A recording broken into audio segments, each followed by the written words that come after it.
وبركاته. إن الحمد لله الأكرم الذي خلق الإنسان وكرم وعلمه من البيان ما لم يعلم، فسبحان الذي لا يحصى امتنانه باللسان ولا بالقلم. نشهد أن لا إله إلا الله وحده لا شريك له، ونشهد أن سيدنا وحبيبنا ومولانا محمدًا عبده ورسوله الذي أرسله بالحق بشيرا ونذيرا وداعيا إلى الله بإذنه وسراجا منيرا. فقد قال الله تعالى في كلامه المجيد وفرقانه الحميد: أعوذ بالله من الشيطان الرجيم. بسم الله الرحمن الرحيم.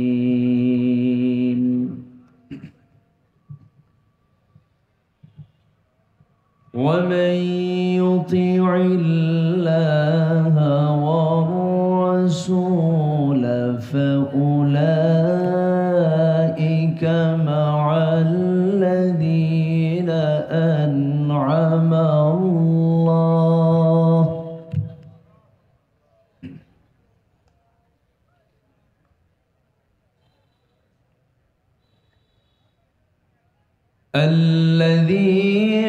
أنعم الله عليهم من النبيين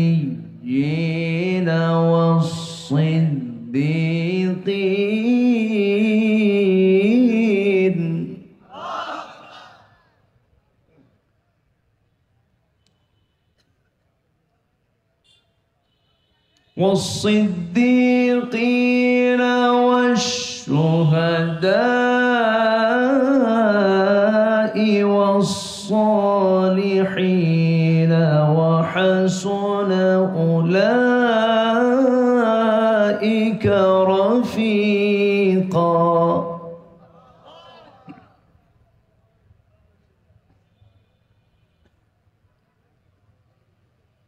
ذلك الفضل من الله،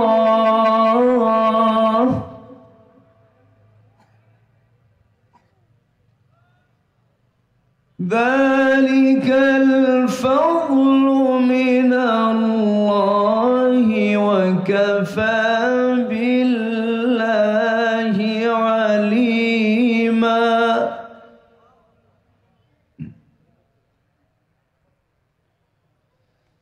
يا أيها الذين آمنوا خذوا حذركم فانفروا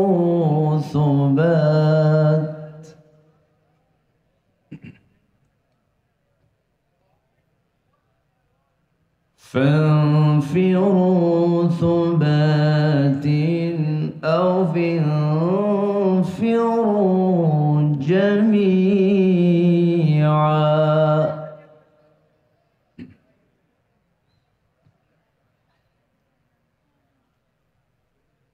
الله أكبر. بسم الله الرحمن الرحيم.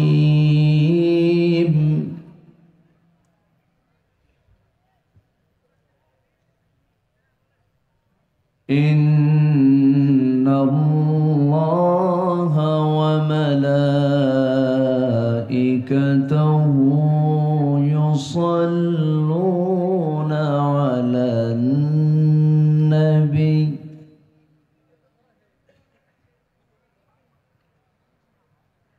يا أيها الذين آمنوا صلوا عليه وسلموا تسليما اللهم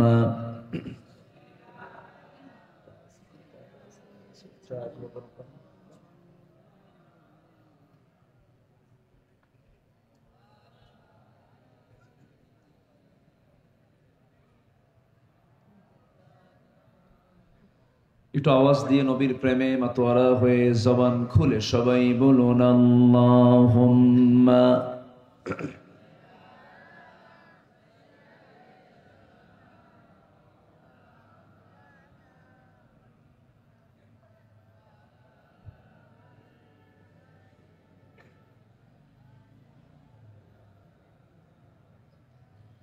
প্রাণের অধিক বেশি যার দাম রাহমাতাল লিল আলামিন প্রাণের অধিক বেশি যার দাম রাহমাতাল লিল আলামিন জানো কি তোমরা তাহার নাম রাহমাতাল লিল আলামিন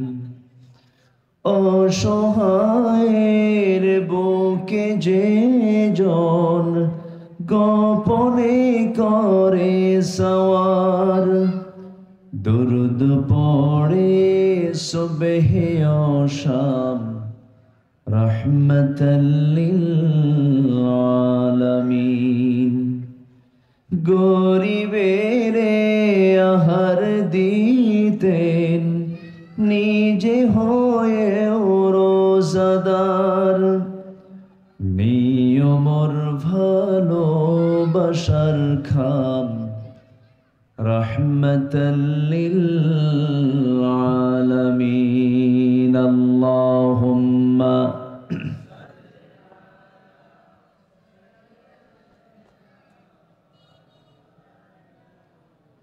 وعلى آل سيدنا সবাই বলুন বালাগাল উলা বিকামালিহি কাশাফাত তুজা বিজামালিহি হাসুনাত জামিউ খিসালিহি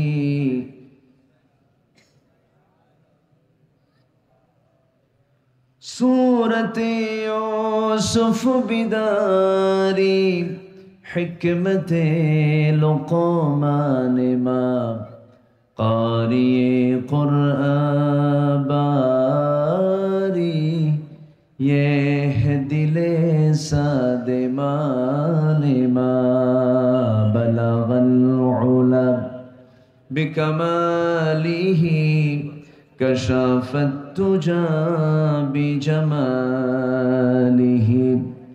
हसनत जमीउ खिसालिह सल्लु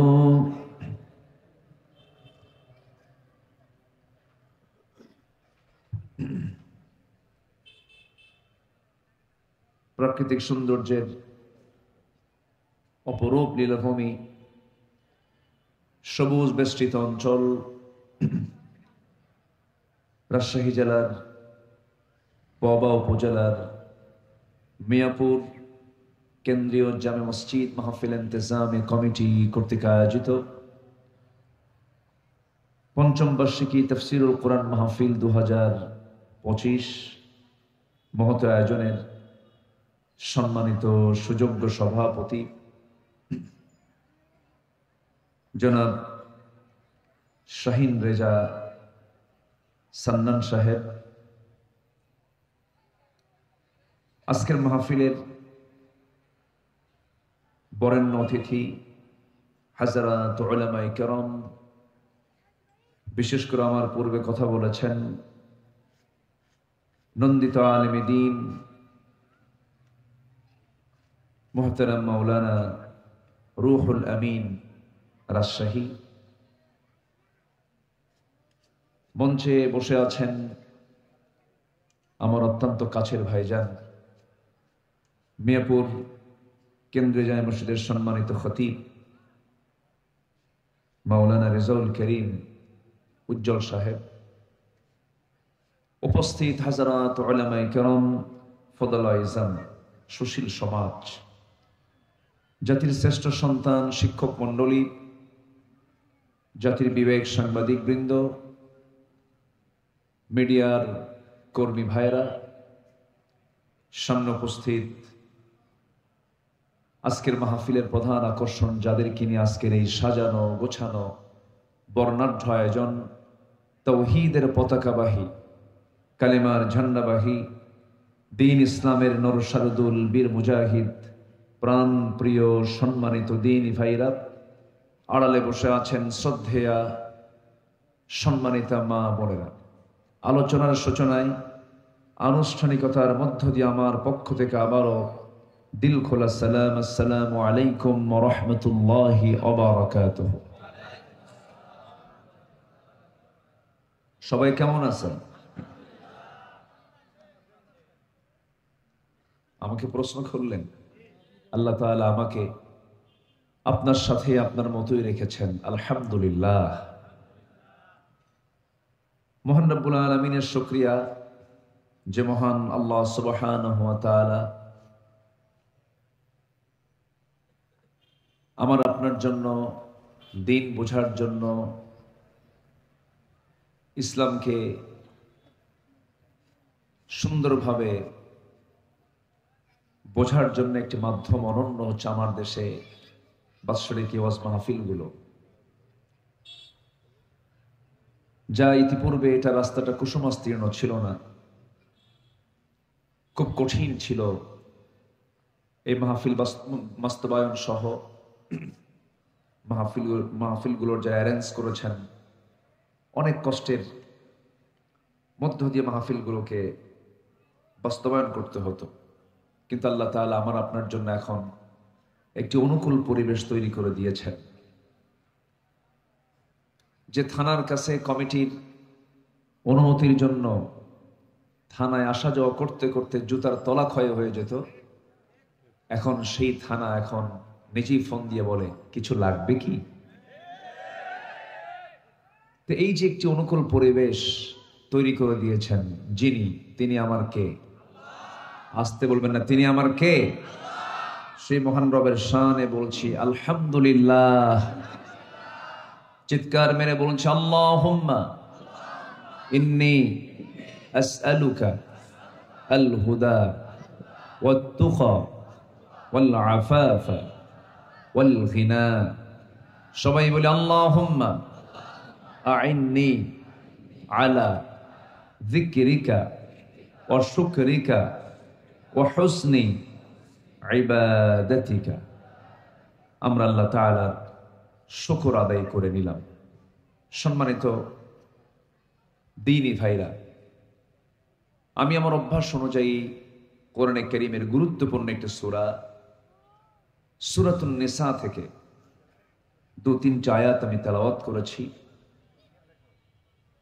আয়াতগুলোকে সামনে রেখে কিছু কথা আমি বলতে চাচ্ছি। আল্লাহ তাআলা যেন আমার মুখ থেকে সেই কথাগুলোই বের করে দেন যে কথাগুলো মুসলিম উম্মার জন্য এই মুহূর্তে খুবই প্রয়োজন। আল্লাহ কবুল করুন, জোরে বলে আমিন।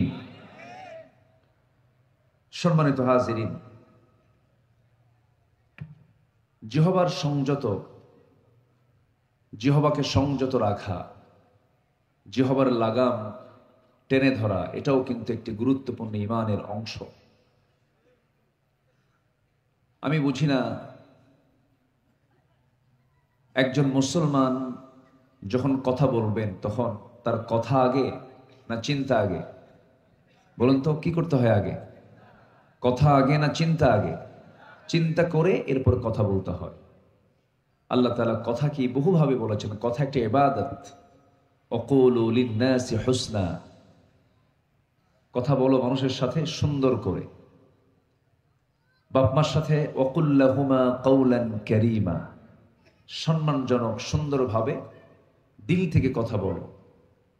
ওয়াল্লাযীনা হুম আনিল লাগফি মুআরিদুন, মুমিন তো তারাই যাদের মুখ থেকে অসংলগ্ন, অযাচিত, অনাকাঙ্ক্ষিত, অপ্রত্যাশিত কোনো বেহুদা বাজে কথা যেন মুখ থেকে না বের হয়। ইদানিং আমরা কিছু লক্ষ্য করছি, শুধু সাধারণ মানুষ নয়, অনেক প্রথিতযশা আলেম তাদের মুখ থেকেও বেহুদা বাজে কথা, ফাহেশ কথা বের হচ্ছে। লক্ষণ ভালো না এটা। আমি খুবই এই ব্যাপারে আমার কাছে এতটাই এটা প্রতিক্রিয়া হচ্ছে আমার ভিতরে। আহারে, যারা সমাজের আলো, যাদের মধ্য দিয়ে আলো বিকশিত হবে এবং আল্লাহর কাছে ওই বান্দাগুলোর দাম সবচাইতে বেশি, যারা আলেম উলামা। ইন্নামা ইয়াখশাল্লাহ মিন ইবাদিহিল উলামা। তো তাদের মুখ থেকে যদি বেফাস কথা বের হয়, এটা অত্যন্ত দুঃখজনক, আপত্তিকর। একজন আরেকজনকে গালিগালাজ দিচ্ছেন, ধমকাচ্ছেন, আন্ডার এস্টিমেট করছেন, ছোট চোখে দেখছেন, অপমান করার জন্য চেষ্টা করছেন, হেয় করছেন। এটা শুধু প্রত্যেকটা ইমানদারের জন্যই তো অশোভন। সেখানে আমরা অনেক বিজ্ঞজন, অনেক আলিম উলামার মুখ থেকে এই জাতীয় কথাগুলো শুনছি।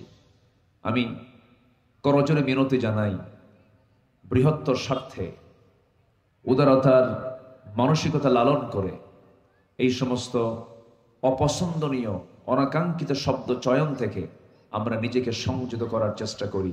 ইনশাআল্লাহ আল্লাহ কবুল করুন, জোরে বলি আমিন। আমি ইশারা ইঙ্গিতে একটু বুঝায় দিলাম যেন আল্লাহ তাআলা সেই কান পর্যন্ত পৌঁছায় দেন যারা এই সমস্ত কথার সঙ্গে যারা জড়িত, বাজে শব্দ চয়নের সঙ্গে যারা জড়িত, তাদের কান পর্যন্ত যেন এই কথাগুলো যেন পৌঁছে যায়। যে সমস্ত কথাগুলো ইমানদার কেবল আলেম ওলামাদের মুখে এগুলো মানায় না। সম্মানিত ভাইয়েরা, আল্লাহ রাব্বুল আলামিন আমাকে আপনাকে জীবন চলার জন্য প্রথম যে নবী পাঠিয়েছেন, সেই নবী থেকে শুরু করে আমার নবী পর্যন্ত সকল নবীর হাতে কিতাব দিয়েছেন। আমার নবীর হাতে যে কিতাবটা দেওয়া হয়েছে, সেই কিতাবের নাম কি বলুন তো? জোরে বলুন, সেই কিতাবটার নাম কি? কোরআন। সেই কোরআনকে নিয়ে আজকের এই সাজানো বাগান সাজানো হয়েছে। সেই কিতাব থেকে কিছু কথা আমি বলতে চাচ্ছি। এ তো বিশাল দরিয়া। কোরআন হচ্ছে তলাহীন একটা সাগরের নাম। পৃথিবীর সকল সাগরের তলা খুঁজে পাওয়া যায়, কিন্তু কোরআনের যে জ্ঞান, কোরআনের যে ব্যাখ্যা, এটা হচ্ছে তলাহীন একটা সমুদ্র, তলাহীন একটা সাগর, যার তলা কোনোদিন পৃথিবীর কোনো মানুষ খুঁজে পাবে না। আল্লাহ রাব্বুল আলামিন বলেন, قُلْ لَوْ كَانَ الْبَحْرُ مِدَادًا لِكَلِمَاتِ رَبِّي لَنَفِدَ الْبَحْرُ قَبْلَ أَن تَنفَدَ كَلِمَاتُ رَبِّي وَلَوْ جِئْنَا بِمِثْلِهِ مَدَدًا। জোরে বলুন আল্লাহু আকবার। গোটা পৃথিবীর অথই জলরাশি, সাত সমুদ্রের পানিগুলোকে যদি কালি বানানো হয়, আর আমার রবের কালিমার ব্যাখ্যা লেখা যদি শুরু হয়ে যায়, সমস্ত পানিরূপী কালিগুলো লিখতে লিখতে নিঃশেষ হয়ে যাবে। কিন্তু আমার রবের যে কালিমা, যে কালাম, এই কালামের ব্যাখ্যা কোনোদিন শেষ করা যাবে না। জোরে বলি সুবহানাল্লাহ। পৃথিবীর সকল জ্ঞানের, পৃথিবীর সকল জ্ঞান বিজ্ঞানের, সকল কিছুর মূল সোর্স, মূল মাদার যেটা, সেটা হচ্ছে কোরআন। 150 থেকে 200 আয়াত আছে ফিজিক্স কেমিস্ট্রির উপরে। রাষ্ট্র পদ্ধতির উপরে আল্লাহ তাআলা বেশ কিছু আয়াত দিয়েছেন পারিবারিক জীবনের উপরে। এক কথায় দোলনা থেকে নিয়ে একদম কবর পর্যন্ত মানব জীবনের জন্য এমন কিছু নাই যা এই কিতাবের মধ্যে বাদ পড়েছে। একটু সুবহানাল্লাহ বলবেন না? সুবহানাল্লাহ বলবেন না? তাও আল্লাহ তাআলা এটাকে দুর্বল কিতাব আকারে দিয়েছেন না মজবুত? কোনো অসারতা আছে? অসম্পূর্ণতা আছে? আজও কেন কিয়ামত পর্যন্ত সূর্যের যিনি মালিক তিনি কোরআন নাজিল করেছেন। এই কিতাবের কোনো ফাঁকফোকর, এই কিতাবের কোনো অসারতা, এর আশ্চর্যতা, এর নতুনত্ব কোনোদিন কেউ নষ্ট করতে পারবে না। সেই মহাগ্রন্থ কালজয়ী কিতাব থেকে আমি কিছু কথা বলতে চাচ্ছি। আল্লাহ যেন আমাকে কবুল করেন বলার জন্য, আপনাকে শোনার জন্য কবুল করেন। জোরে বলি আল্লাহুম্মা আমিন। সম্মানিত ভাইয়েরা, আমরা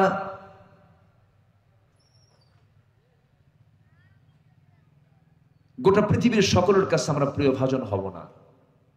একটা মানুষ সবার কাছে প্রিয় হয় না, কিন্তু একজনের কাছে, একজন ইমানদারকে অবশ্যই প্রিয় হতে হবে।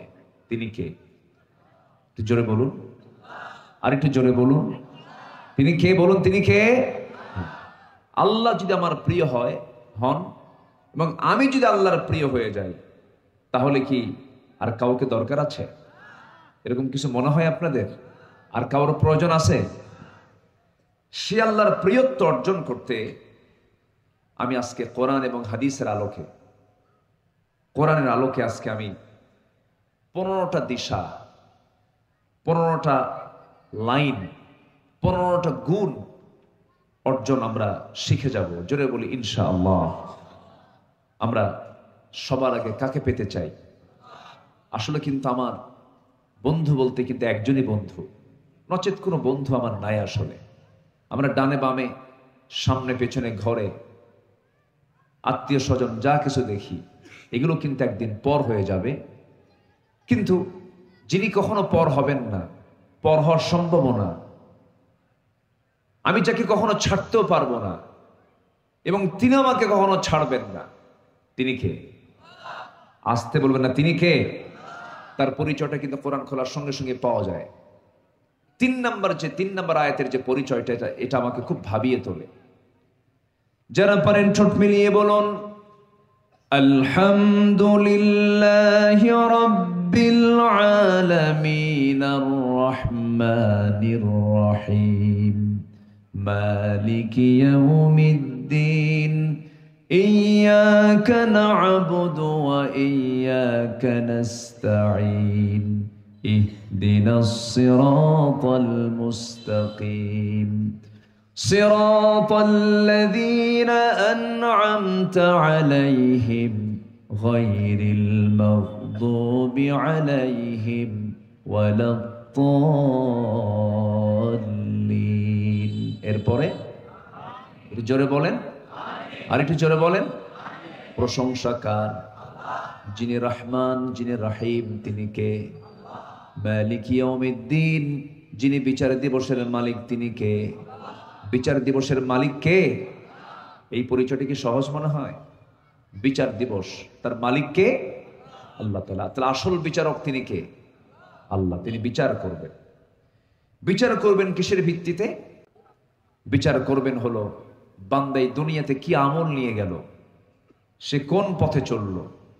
পথ দুটা, একটা হচ্ছে সিরাতুল মুস্তাকিম, সহজ সরল সঠিক পথ, যার জন্য আমরা প্রত্যেকটা রাকাতে, প্রত্যেকটা নামাজের প্রত্যেকটা রাকাতে আমরা এই দোয়াটা করি, ইহদিনাস সিরাতাল মুস্তাকিম। এই দোয়াটা আমরা আল্লাহর কাছে করে থাকি। তো জান্নাতে যাওয়ার রাস্তা কিন্তু এই একটাই, আর জাহান্নামে যাওয়ার রাস্তা কি একটা না হাজারটা? আজ থেকে একটা না হাজারটা? সরল রেখা কয়টা হয়? সরল রেখা বলেন কয়টা হয়? আর সরল ছাড়া আশেপাশের যে আরো যে রেখা আছে, এগুলো কত হয়? অসংখ্য, অসংখ্য। আমার বন্ধুগণ, দুইটা বিন্দুর সমন্বয় হলে পরেই সরল রেখা হয়ে গেল। জান্নাতে যাওয়ার জন্য এই সরল রেখায় সরল পথে আমাকে আপনাকে চলতে হবে। আর শয়তান কিন্তু আঁকাবাঁকা কোনো পথে নাই, শয়তান ঠিক মাঝখানে, সরল রেখার ঠিক মাঝখানে, সরল পথের ঠিক মাঝখানে সে বসে থাকে। এবং শয়তান বলে কি, ثم لآتينهم من بين أيديهم ومن خلفهم وعن أيمانهم وعن شمائلهم ولا تجد أكثرهم شاكرين। আমি তোমার বান্দাদের ডান থেকে বাম থেকে সামনে থেকে পিছন থেকে পাকড়াও করব, তোমার বান্দাগুলোকে আমি পথভ্রষ্ট করার চেষ্টা চালাবো। আল্লাহ বলছেন শয়তান তুই পারবি না, কারণ আমার যে সমস্ত বান্দা আমার পছন্দের বান্দা তারা সবসময় আমার কাছে আশ্রয় নিয়ে বলবে আউযু বিল্লাহি মিনাশ শাইতানির রাজিম। আমরা আশ্রয় চাই কার কাছে? আসতে বলেন কার কাছে? কার ওয়াসওয়াসা থেকে? শয়তানের ওয়াসওয়াসা থেকে আমরা আল্লাহর কাছে আশ্রয় চাই। তখন আমাকে আশ্রয় দিবেন কে? আল্লাহ তাআলা। আমার বন্ধুগণ, সে আল্লাহর প্রিয় বান্দা হওয়ার জন্য 15টা গুণ, 15টা দিশা আমাদের জন্য জানা দরকার, 15টা গুণ আমাদের জন্য বাস্তবায়ন করা দরকার। এর মধ্যে 1 নম্বর গুণ হলো গোটা দুনিয়াতে যত আনুগত্য আছে সমস্ত আনুগত্যকে মাইনাস করে ফেলে আনুগত্য নির্দিষ্ট করব দুজনের জন্য। 1 নম্বর কে? আসতে বলবেন 1 নম্বর কে? নাম্বার 2 হচ্ছেন মুহাম্মদ সাল্লাল্লাহু আলাইহি ওয়াসাল্লাম। এই দুইজনের আনুগত্য করব। তবে আল্লাহ তাআলা এক জায়গায় বলছেন আতিউল্লাহ ওয়া আতিউর রাসূল ওয়া উলিল আমরি মিনকুম ফাইন তানাযা'তুম ফি শাইইন ফারুদ্দুহু ইলাল্লাহি ওয়ার রাসূল। তোমরা আনুগত্য করবে আল্লাহর, আনুগত্য করবে তার রাসূলের, এবং তোমাদের মধ্যে যারা আমির, তোমাদের মধ্যে যারা লিডার তাদের তোমরা আনুগত্য করবে। তবে হ্যাঁ, লিডারকে মানতে গিয়ে যদি কোনো ঝামেলায় তোমরা পড়ে যাও, সেই সময় তোমরা ফিরে যাবে মূল আনুগত্য আল্লাহ এবং আল্লাহ রাসূলের দিকে। তাহলে মূল আনুগত্য হবে দুজনের। 1 নাম্বার কে? আসতে বলবেন না কে? আর নাম্বার 2 হচ্ছে মুহাম্মদ সাল্লাল্লাহু। এবং আমাদের মধ্যে যারা আমির আছেন তাদেরকে আমরা মানব ততক্ষণ যতক্ষণ তিনি নবীর আদর্শকে লালন করবেন। নবীর আদর্শ যে নেতার মধ্যে নাই, যে আমিরের মধ্যে নাই, যে লিডারের মধ্যে নাই, ওই নেতার নেতৃত্ব মানা যাবে না। যে নেতার নেতৃত্ব মানতে গিয়ে ঈমান হারা হতে হয়, সেই সমস্ত নেতৃত্বের মুখে আমরা জুতা মারি, থুতু মারি, কোনো প্রয়োজন নেই। কারণ নেতৃত্ব মানা অত্যন্ত স্পর্শকাতর বিষয়, মানতে হবে নেতৃত্ব। কিন্তু এই নেতৃত্বই কিন্তু আমাকে হাসরের দিন উঠায়া ছাড়বে। হাসরের দিন আমি কার নেতৃত্ব মেনেছি এটার জন্য জবাবদিহি করতে হবে কার আদালতে? আসতে বলবেন না কার আদালতে? আল্লাহর আদালতে। হয়তো ভাববেন হুজুর তাহলে কোন নেতৃত্বই মানবো না, আমি কোন দলই করব না। যে বলে আমার কোন দল না, আমি নিরপেক্ষ, নিরপেক্ষ শব্দটা হলো শয়তান থেকে আসছে। ইমানদার কি নিরপেক্ষ থাকবে না একটা পক্ষ নেবে? কার পক্ষ নেবে বলেন? আসতে বলুন কার পক্ষ নেবে? আল্লাহর পক্ষ নেবে। নিরপেক্ষ শব্দটা কখনোই ইমানদারের সঙ্গে যায় না। ইমানদার পক্ষ নেবে। কার পক্ষ? দল করবে কার? আল্লাহ। তবে দলের কথা মনে হয় কোরআন শরীফে বাদ পড়ছে। কিছু কিছু লোকের কথার ভাবসাব দেখে মনে হয় কি জানেন, কোরআনে রাজনীতি নাই, রাষ্ট্র কিছু নাই, তারপরে সচিবালয় নাই, প্রশাসন নাই, কোর্ট কাছারি নাই, এগুলো হচ্ছে কোরআনের বাইরের সাবজেক্ট। এই জাতীয় চিন্তা যারা লালন করেন, কোরআন দিয়ে রাষ্ট্র চলতে পারে না, কোরআন দিয়ে সচিবালয় চলবে না, কোরআন দিয়ে ক্যান্টনমেন্ট চলতে পারে না, এই সমস্ত চিন্তা যারা করেন, নতুন করে তাদের ঈমান নবায়ন করতে হবে, ঠিক কিনা? নতুন করে ঈমান আনতে হবে। আমি মনে হয় একটু কষ্ট দিয়ে কথা বলছি। যদি কষ্ট আপনার কাছে মনে হয় তাহলে বুঝতে হবে যে আপনি কোরআন এবং সুন্নাহকে মানতে চান। আল্লাহকে ফাঁকি দিয়ে লাভ আছে? আপনি আল্লাহকে ফাঁকি দিবেন কেন? শরিয়া শব্দটা কত গুরুত্বপূর্ণ বিষয়। শরিয়া আইনকে আমরা বিশ্বাস করি না, এই জাতীয় কথা বললে কি ইমান আছে না গেছে? ইমান আছে না গেছে? চলে গেছে, এটা বলা যাবে না। গুরুত্বপূর্ণ বিষয় আমার আল্লাহর বিধান। আল্লাহর বিধানে কোরআনের একটা হরফকে যদি কেউ অমান্য করে তার ইমান চলে যাবে। শব্দ তো দূরেই থাকলো, একটা হরফ ইমান থাকবে। খুব গুরুত্বপূর্ণ এই স্পর্শকতার বিষয়ে আমরা সজাগ সতর্ক থাকবো। জোরে বলি ইনশাআল্লাহ। তাহলে 1 নম্বর আনুগত্য হবে কার? জিকির করব কার? সবাইকে ভুলে গেলেও আমার লস হবে না, কিন্তু আল্লাহকে ভুলে গেলে কি শুধু লস? বলেন তো, শুধু কি লস না মহালস? মহালস, সব শেষ। আল্লাহকে ভোলা যাবে না। আল্লাহ আমাকে 1 সেকেন্ডের জন্য কখনো ভুলেন না। আল্লাহ আমাকে স্মরণ করেন, আল্লাহ আমাকে দেখেন, আল্লাহ আমাকে শোনেন, আল্লাহ আমাকে জানেন। وَيَعْلَمُ خَائِنَةَ الْأَعْيُنِ وَمَا تُخْفِي الصُّدُورُ। তোমার চক্ষু কি খেয়ানত করে, এমনকি তুমি তোমার অন্তরে কি দানা বেঁধে রেখেছো, কি কুচিন্তা করছো, কি সুচিন্তা করছো, পৃথিবীর কোনো মানুষ না জানলেও সঙ্গে সঙ্গে আমার আল্লাহর কুদরতটা জেনে যায়। জোরে বলি সুবহানাল্লাহ। এমন প্রশাসন, এমন আল্লাহ, যে আল্লাহ মনের কল্পনা, মনের স্বপ্ন আল্লাহ জানেন। তিনি সেই মহান প্রভু। আল্লাহকে ফাঁকি দিবেন কেমনে? আল্লাহ তাআলা তাকে চেনার জন্য বিভিন্ন জায়গায় তার সৃষ্টির অপরূপ নিদর্শনগুলোকে আল্লাহ পাক বিভিন্ন জায়গায় ডিসপ্লে করেছেন। এবং আল্লাহ বান্দাকে প্রশ্ন করে বলেছেন, বান্দা দেখো এগুলো একটু ফিকির করো, দেখো।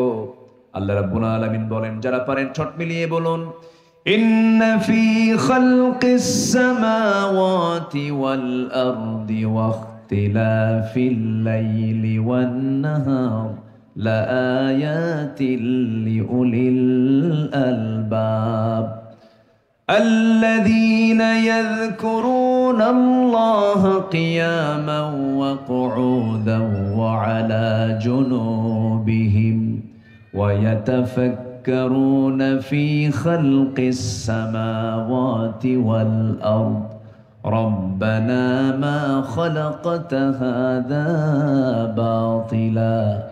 باطلا سبحانك فقنا عذاب النار। জোরে বলুন আল্লাহু আকবার। শুধু জিকির করলে হবে না, ফিকিরও করতে হবে। আবার ফিকির শুধু করলে হবে না, জিকিরও করতে হবে। আল্লাহ পাক জিকিরের কথাও বলেছেন, একই আয়াতের মধ্যে ফিকিরের কথাও বলেছেন। এই চোখ দিয়ে আমরা দেখি, চোখটা দিয়েছেন কে? এই চোখটা কি ভাটায় আছে না জোয়ারে আছে? শুকনা জায়গায় না ভিজা জায়গায়? চোখটাকে আল্লাহ পাক শুকনা রেখেছেন না ভিজা রেখেছেন? ভেজা রেখেছেন। চোখটা আল্লাহ পাক পানির মধ্যে ভিজায় রেখেছেন। আল্লাহ তাআলা এই চোখটা বানিয়ে দিয়েছেন আমাকে। পৃথিবীর কারো কি এই ক্ষেত্রে কারো অবদান আছে? আল্লাহ রাব্বুল আলামিন বলেন, আলাম নাজআল লাহু আইনাইনি ওয়া লিসানান ওয়া শাফাতাইনি ওয়া হাদাইনাহুন নাজদাইন। বান্দা আমি তোমাকে টানা টানা 2টা চক্ষু দিলাম, সুন্দর 2টি ঠোঁট দিলাম, সুন্দর একটা জিহ্বা দিলাম। বান্দা পৃথিবীর কেউ তো দেয় নাই। অতএব এই চক্ষু দিয়া যা দেখবি, আমার নামের জিকির করবি, আমার সৃষ্টির ফিকির করবি, আমার শুকরিয়া স্বরূপ বলবি আলহামদুলিল্লাহ, সুবহানাল্লাহ, জোরে আল্লাহু আকবার। এই সমস্ত তাসবিহ প্রকাশ করা বান্দার দায়িত্ব। আমরা এই তাসবিহগুলো, এই জিকিরগুলো করব। আমার দায়িত্ব হচ্ছে জিকির করা, আর আমার এই জিকিরের ফলাফল দেওয়ার দায়িত্ব কার? আসতে বলবেন না, কার? আল্লাহ। এই চোখ সাধারণ কোনো বিষয় নয়। আমি চোখ, কান এবং নাককে বলি পদ্মা মেঘনা যমুনা যত বড়, পদ্মা মেঘনা যমুনা দেখতে যত বড়, তার চাইতে বড় হলো একটা মানুষের চোখ, কান, নাক, গলা, তার চাইতে বড়। কেউ তো সুবহানাল্লাহ বললেন না। প্রতি মিনিটে মানুষ গড়ে 15 থেকে 20 বার পলক ফেলে, চোখের পলক। প্রতি মিনিটে কয়বার ফেলে? 15 থেকে 20 বার। এই পলক শুধু পড়েই না, বরং প্রতিটা বার পড়ার সময় অশ্রু থেকে লিকুইড ছড়িয়ে দেয় পুরো চোখে। এর ফলে চোখ থাকে আর্দ্র, ধুলাবালি, ক্ষতিকর জীবাণু মুক্ত। পলক হলো চোখের প্রাকৃতিক ওয়াইফার। গাড়ির সামনে ওয়াইফার থাকে না, গ্লাসকে পরিষ্কার করে দেয়। তো এই পলক হচ্ছে চোখের প্রাকৃতিক ওয়াইফার, যা ঘুমের মধ্যেও চোখের সুরক্ষা নিশ্চিত করে। প্রতিদিন আমাদের চোখে গড়ে 1 মিলিলিটার অশ্রু তৈরি হয়, যা স্বচ্ছ অথচ অত্যন্ত কার্যকর এক তরল পদার্থ। এই অশ্রুর মধ্যে থাকে লাইসোজাইম নামের এক প্রাকৃতিক অ্যান্টিবায়োটিক, যা চোখকে ব্যাকটেরিয়ার আক্রমণ থেকে 100% সুরক্ষা দিয়ে থাকে। এটা আসতে বলেন সুবহানাল্লাহ। যখন হৃদয়ে বেদনায় ভরাক্রান্ত বা আত্মা আল্লাহর ভয়ে ও ভালোবাসার কারণে যখন কাঁপতে থাকে, তখন অশ্রু গড়িয়ে গড়িয়ে সেই চোখের পানিগুলো এসে গালের উপরে চলে আসে। এই অশ্রু আবার চোখের বাইরের অংশে পুষ্টি ও অক্সিজেন সরবরাহ করে। কারণ কর্নিয়াতে, চোখের যে কর্নিয়া, এখানে রক্তনালী থাকে না, তাই চোখের জল চোখকে রক্ষা করে শুকিয়ে যাওয়া, ক্ষয়, ব্যাকটেরিয়াল সংক্রমণ থেকে সম্পূর্ণ সুরক্ষা দেয়। কেউ তো সুবহানাল্লাহ বললেন না। এগুলো কে করে দিয়েছেন? আসতে বলবেন, কে করে দিয়েছেন? আমাদের চোখে প্রায়, আমাদের প্রত্যেকের দুটো চোখে প্রায় 27 কোটি 40 লাখ ফটোরিসেপ্টর নামে নিয়োজিত শ্রমিক আল্লাহর হুকুমে দিন রাত 24 ঘন্টা কাজ করে যাচ্ছে। যখন আলো আপনার চোখে গিয়ে পড়ছে, যখন ফটোরিসেপ্টর কাছে চলে যাচ্ছে, তখন ফটোরিসেপ্টর সেটাকে প্রসেসিং করে আপনার অপটিক নার্ভে পৌঁছে দিচ্ছে এবং সেখান থেকে ইলেকট্রিক ইম্প্যালেন্সের মাধ্যমে সেটা আমাদের ব্রেনে অক্সিপিটাল ল্যাবে চলে যাচ্ছে। ফলে আমরা দেখতে পাচ্ছি। এই যে অপটিক নার্ভের কথা শুনলাম, আমরা শুধুমাত্র এখানে প্রায় 7 থেকে 70 লক্ষ তারের মতো ফাইবার আমাদের চোখের পেছনে আল্লাহ পাক রেখে দিয়েছে। কার অবদান? আসতে বলবেন না, কার অবদান? এখানেই শেষ নয়। যেখানে আধুনিক সবচেয়ে উন্নত ক্যানন, এই যে ক্যানন ক্যামেরাগুলো যা আছে, US R5, Canon US R5, Sony, আরো সহজে সমস্ত ক্যামেরাগুলো আছে। ক্যামেরাগুলো সর্বোচ্চ 100 মেগাপিক্সেল পর্যন্ত পৌঁছায়। সেখানে মানুষের চোখের রেজুলেশন প্রায় 576 মেগাপিক্সেল। এই যে ক্যামেরাম্যান শোনেন, বুঝতেছেন? 100 মেগাপিক্সেল। আর বান্দার চোখের ভিতরে যে আল্লাহ পাক যে রেজুলেশন দিয়েছেন, সেটা হলো 576 মেগাপিক্সেল। প্রত্যেক বান্দার চোখে আল্লাহ পাক দিয়েছেন। আচ্ছা, এই চোখের দৃষ্টিসীমা প্রায় 200 ডিগ্রি পর্যন্ত বিস্তৃত। এই চোখ প্রায় 1 কোটি ভিন্ন ভিন্ন রং চিনতে পারে। 1 কোটি। আপনার ক্যামেরা কয়টা পারবে? 1 কোটি ভিন্ন ভিন্ন রং এই চোখ চিনতে পারবে। মানব জাতি যেসব রঙের নামই আজ পর্যন্ত জানে না, তাও আল্লাহ পাক সেই চোখের মধ্যে সেই সিস্টেম অ্যাডভান্স আল্লাহ পাক রেখে দিয়েছেন। আপনি কি 1 কোটি রং দেখছেন? অথচ 1 কোটি রং দেখার মতো ক্ষমতা প্রত্যেক চোখে কে দিয়েছেন? আল্লাহ দিয়েছেন। আল্লাহ বলছেন, বান্দা এগুলো একটু দেখো, ফিকির করো, কেউ দেয়নি, আমি আল্লাহ নিজে দিয়েছি। জোরে বলে সুবহানাল্লাহ। এই যে কান, কানের মধ্যে শ্রবণ কোষ আছে না নাই? 1 লাখ 2 লাখ শ্রবণ কোষ দিয়েছেন। এই কানকে হেফাজত করার জন্য আল্লাহ রাব্বুল আলামিন কানের ভিতরে আবার ইয়ারক্স দিয়েছেন, কিছু ময়লা দিয়েছেন। সেই ময়লাগুলো যদি আমরা, এই ময়লাকে, কানের মধ্যে ময়লাকে কি বলি আমরা? খোল। কি এটা? কি গরু খায়? কোন খোল? কানের ময়লা। এই যে কানের ময়লা আল্লাহ রাব্বুল আলামিন কানের মধ্যে দিয়ে দিয়েছেন, এটা কিন্তু অকাজে দেন নাই। বান্দা যখন কান দিয়ে শুনবে, এই কানটা যেন নষ্ট না হয়, দেখবেন যে সমস্ত বিয়ারিং গুলো জাম লাগে, এটাকে ফ্রি করার জন্য কি লাগায়? গিরিজ। এটা হচ্ছে কানের মধ্যে যে ময়লা দেখেন এটা হচ্ছে গিরিজ। এটা কি বলেন? কেউ তো সুবহানাল্লাহ বলবেন না তো। এটা কি মিষ্টি? ভিতরের যেটা কি মিষ্টি? কেমন লাগে? খান নাই তো। একদিন একটু জিহবায় নিবেন, এটা স্বাদ আপনি নেবেন, তিক্ত তিক্ত তিতা তিতা লাগে। কেন? আল্লাহ পাক এটা যদি মিষ্টি করতেন তাহলে মিষ্টি আছে যেখানে পোকামাকড় পিঁপড়া আছে সেখানে। তাহলে রাতের বেলা আপনি যখন ঘুমাতে যেতেন, যদি কানের ময়লা যদি মিষ্টি হয় তাহলে সব পিঁপড়া গিয়ে জমা হবে আপনার কানে। কান সাফ করবেন কখন আর ঘুম পারবেন কখন? আর কানের মধ্যে যেন কোনো ভুল ক্রমে যেন কোনো ন্যাংরা মশা অথবা ন্যাংরা কোনো পিঁপড়া যেন ভুল ক্রমে যেন ঢুকেও যেন টের পায় যে না এটা জায়গা মতো আসি নাই, তিতা জায়গা বের হয়ে আসে। কেউ তো সুবহানাল্লাহ বলবেন না। তাহলে শুধু কান বানান নাই, কানকে সিকিউর করেছেন, এটাকে নিরাপত্তার চাদরে আবৃত রেখেছেন যিনি, তিনি আমার কে? চোখ গেল, কান গেল, নাক দিছেন কোথায়? নাক সুন্দর লম্বা নাক। এই নাকটা যদি মাঝে মাঝে চিন্তা করি আমি, নাকটা যদি এই জায়গায় না দিয়া বগলের তলে দেওয়া হতো, বলেন চেহারাও কেমন দেখতে হতো। আর বগলের তলে যদি দেওয়া হতো, গরমের দিন না হয় আমরা খালি গায়ে বসি না হয় খাই, হয়তো খাবারটা দেখালাম নাককে, বলো খাওয়া যাবে কিনা। শীতের দিন কি করবেন আপনি বলেন? সব কাপড় চোপড় কি খোলা সম্ভব? কাপড় চোপড় খুইলা আগে নাকের কাছে হাজির করা লাগতো যে নাক বল এটা কি টাটকা না বাসি। কিন্তু আল্লাহ পাক নাকটা দিয়েছেন এমন জায়গায় দেখতেও সুন্দর, মানানসই, আবার মুখের সাথে দিয়েছেন। সুবহানাল্লাহ বলা যাবে না? নাকের সঙ্গে মুখের সংযোগ দিয়ে দিয়েছেন এবং সুন্দর কানেকশন দিয়ে দিয়েছেন। এরপরে আল্লাহ রাব্বুল আলামিন মুখের যে শান দিয়েছেন, জিহ্বা দিয়েছেন, জিহ্বার চতুর্পাশে জোয়ার না ভাটা, বলেন জোয়ার না ভাটা, বিশাল জোয়ার করে দিয়েছেন। এত পানি এত লালা মুখ থেকে বের হয়, সামনে যদি তেঁতুল দেখেন কেমন আরো জোরে জোরে বের হয়। আমলকি যদি দেখেন, দুপুরবেলা উত্তরা দিয়ে যখন আসতেছিলাম পাশে দেখে একজন আমলকি বিক্রি করতেছে, আমলকির দোকানের কাছে গেছে, আমলকি খাই নাই, এইদিকে পানি দিয়ে সয়লাভ। কি কথা কি বুঝতেছেন? কে দিয়েছে? কে দিয়েছেন? কে দিয়েছেন?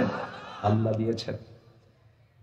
এই লালার কোনো স্বাদ নাই, আল্লাহ পাক স্বাদহীন করে দিয়েছেন। এই লালাতে যদি স্বাদ দিয়ে দিতেন, মিষ্টি করতেন, বান্দার কোনো খাবারে মজা পেত না। আল্লাহ পাক চোখের পানিকে লবণ করেছেন, কানের ময়লাকে তিতা করেছেন, আর মুখের লালাকে স্বাদহীন করে দিয়েছেন। একই দেহ, সে জায়গায় এক একটা জায়গায় এক একটা রকম আল্লাহ পাক সবকিছু ম্যানেজমেন্ট করে দিয়েছেন। আল্লাহ বলছেন, বান্দারে এত কিছু তোর জন্য করে দিলাম, বান্দা তুই শুধু খুশি হয়ে বলবি আলহামদুলিল্লাহি রাব্বিল আলামিন। প্রশংসা কার?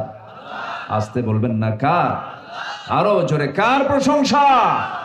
আল্লাহ। এক জায়গায় না সব জায়গায়? সব। পৃথিবীর সকল প্রাণী আল্লাহর জিকির করে, শুধু বান্দার মধ্যে ভেজাল। কোন প্রাণী জিকির করতে তারা কৃপণতা দেখায় না। সকল প্রাণী, যত প্রাণী আছে, ওয়ালাকিন লা তাফকাহুনা তাসবিহাহুম, তাদের জিকিরের ভাষা তোমরা, তাসবিহের ভাষা তোমরা বোঝো না, কিন্তু প্রত্যেক প্রাণী আমার নামের তাসবিহ প্রকাশ করে। এই যে পিঁপড়াগুলো, এই যে পোকাগুলো উঠতেছে, অনেক পোকা এখানে আমার এদিকে ভরে গেছে। এখন তো মাঠে জমাজমি আছে না, ধানের সময়। এই যে পোকাগুলো, এই পোকাগুলোর হাড় আছে না নাই? হাড়ের ওজন কয় কেজি? কয় কেজি ওজন? খন পৃথিবীর কোন সূক্ষ্ম কারিগরের দ্বারা কি এগুলো সৃষ্টি করা সম্ভব? এটা সূক্ষ্ম কারিগর যিনি, তিনি কে? চোখ আছে, হাড় আছে, হাত আছে, পা আছে, কি সুন্দর করে আল্লাহ পাক বানিয়ে দিয়েছেন। একটু জোরে বলে সুবহানাল্লাহ। সব প্রাণীগুলো জিকির করে কার? আল্লাহ পাক। এবং এই প্রাণীগুলোকে আল্লাহ পাক গবেষণা নিয়ে আসতে বলেছেন। যেরকম বিজ্ঞান গবেষণা করেছে, একটা পাখির সৃষ্টির টেকনোলজিকে আজকে বিমানে ব্যবহৃত করা হয়েছে। যেরকম সুবহানাল্লাহ। একটা পাখির ভিতরে যে টেকনোলজি আল্লাহ পাক রেখে দিয়েছেন, একটা পাখি আছে পেরেগ্রিন ফ্যালকন। পেরেগ্রিন ফ্যালকন নামে একটা পাখি এই জমিনের বুকে মহান আল্লাহর এক সৃষ্টির এক অপরূপ দ্রুতগামী একটা যানবাহন, দ্রুতগামী একটা প্রাণী এটা, যা রকেট বার্ড নামে পরিচিত। যেখানে দ্রুতগামী একটা চিতাবাঘ ঘন্টায় 112 কিলোমিটার বেগে চলে, সেখানে পেরেগ্রিন এই ফ্যালকন সর্বোচ্চ প্রায় 300 থেকে 400 কিলোমিটার পার আওয়ার এসে দৌড়ায়। যেরকম সুবহানাল্লাহ। তাহলে একটা পেরেগ্রিন ফ্যালকন 1 ঘন্টায় 400 কিলোমিটার অতিক্রম করে, তার গতিটা দেখেন। আচ্ছা, এবং সো মেরে এক মুহূর্তে এসে তার শিকারীকে সে ধরে ফেলে। শিকারী যাকে ধরা হচ্ছে সে টেরই পায় না আমাকে ছো মেরে কখন নিয়ে চলে গেল। প্রচন্ড উচ্চতায় সর্বোচ্চ গতিতে উড়ে যাওয়ার সময় তাদের নাকের মধ্য দিয়ে যে গতিতে বাতাস প্রবেশ করে সেটা দিয়ে ফুসফুস ফেটে যাওয়ার কথা, কিন্তু মহান আল্লাহ তাদের নাকের ভিতরে হাড়ের একটা ট্যাপ এমন ভাবে সংযুক্ত করে দিয়েছেন যে ট্যাপের সাহায্যে তারা বাতাসের তীব্র গতিকে রুখে দেয়। আল্লাহু আকবার বলে। আচ্ছা, তাহলে তাদের নিজেদের ফুসফুসকে রক্ষা করার জন্য আল্লাহ পাক এই ট্যাপটা বসায় দিয়েছেন। ঠিক একই টেকনোলজি ব্যবহার করা হয়েছে আজকে বিমানের ইঞ্জিনের ক্ষেত্রে। বাতাসের তীব্র প্রেসার থেকে বিমানের ইঞ্জিনকে সুরক্ষিত করার জন্য পেরেগ্রিন ফ্যালকনের মতো একটা টেকনোলজি ব্যবহার করা হয়ে থাকে। বিজ্ঞানের এই সমস্ত সাফল্য সবকিছু রয়েছে আল্লাহর সৃষ্টিরাজির ভিতরে। জোরে বলি সুবহানাল্লাহ। আল্লাহ পাক ছোট্ট একটা প্রাণী, এই যে এখানে আশেপাশে কি যেন ধোঁয়া দিয়েছে, কয়েল দিয়েছে, কি থেকে বাঁচার জন্য বলেন তো? মশা কি আপনার বাড়িতে আছে? মশা নাই কার বাড়িতে? দেখে হাত তোলেন, বলেন মশা নাই কার বাড়িতে? এরকম কোন বাড়ি আছে? সবার বাড়িতে মশা আছে। আমি সৌদি আরব গিয়েছিলাম মাসখানেক আগে, সেখানে কোনো মশা নাই। মক্কা মদিনায় কোনো মশা পেলাম না, তবে গ্রামে গঞ্জে থাকে, কিছু প্রত্যন্ত অঞ্চলে সে সমস্ত এলাকায় মশাগুলো থাকে। মশা আছে বলি তো আল্লাহ পাক মশার কথাও কোরআনে বলেছেন। মশা নামে একটা প্রাণী আছে না নেই বলেন? আচ্ছা, মশা মজবুত, মশা শক্তিশালী না মানুষ শক্তিশালী বলেন? হ্যাঁ বলেন, মানুষ শক্তিশালী না মশা শক্তিশালী? মশারি টাঙ্গায় মশা না মানুষ? কে টাঙ্গায়? মানুষ টাঙ্গায়। কি মশা থেকে বাঁচার, মশা থেকে আপনি বাঁচবেন না মশা আপনার থেকে বাঁচবে? বলেন। তাহলে এখন বলুন তো শক্তিশালী কে? মশাই তো শক্তিশালী দিতেছে। চিন্তা করা যায় এই ছোট্ট মশার কাছে আমরা কতটা অসহায়। আজকেই তো মনে হয়, আজকে কি গতকালকে বিশ্বজুড়ে একজন হাফেজ ডেঙ্গুতে আক্রান্ত হয়ে, আজকেই তো মনে হয় ডেঙ্গুতে আক্রান্ত হয়ে তকি নামে একটা ছেলে হাফেজ দুনিয়া থেকে বিদায় নিয়েছে।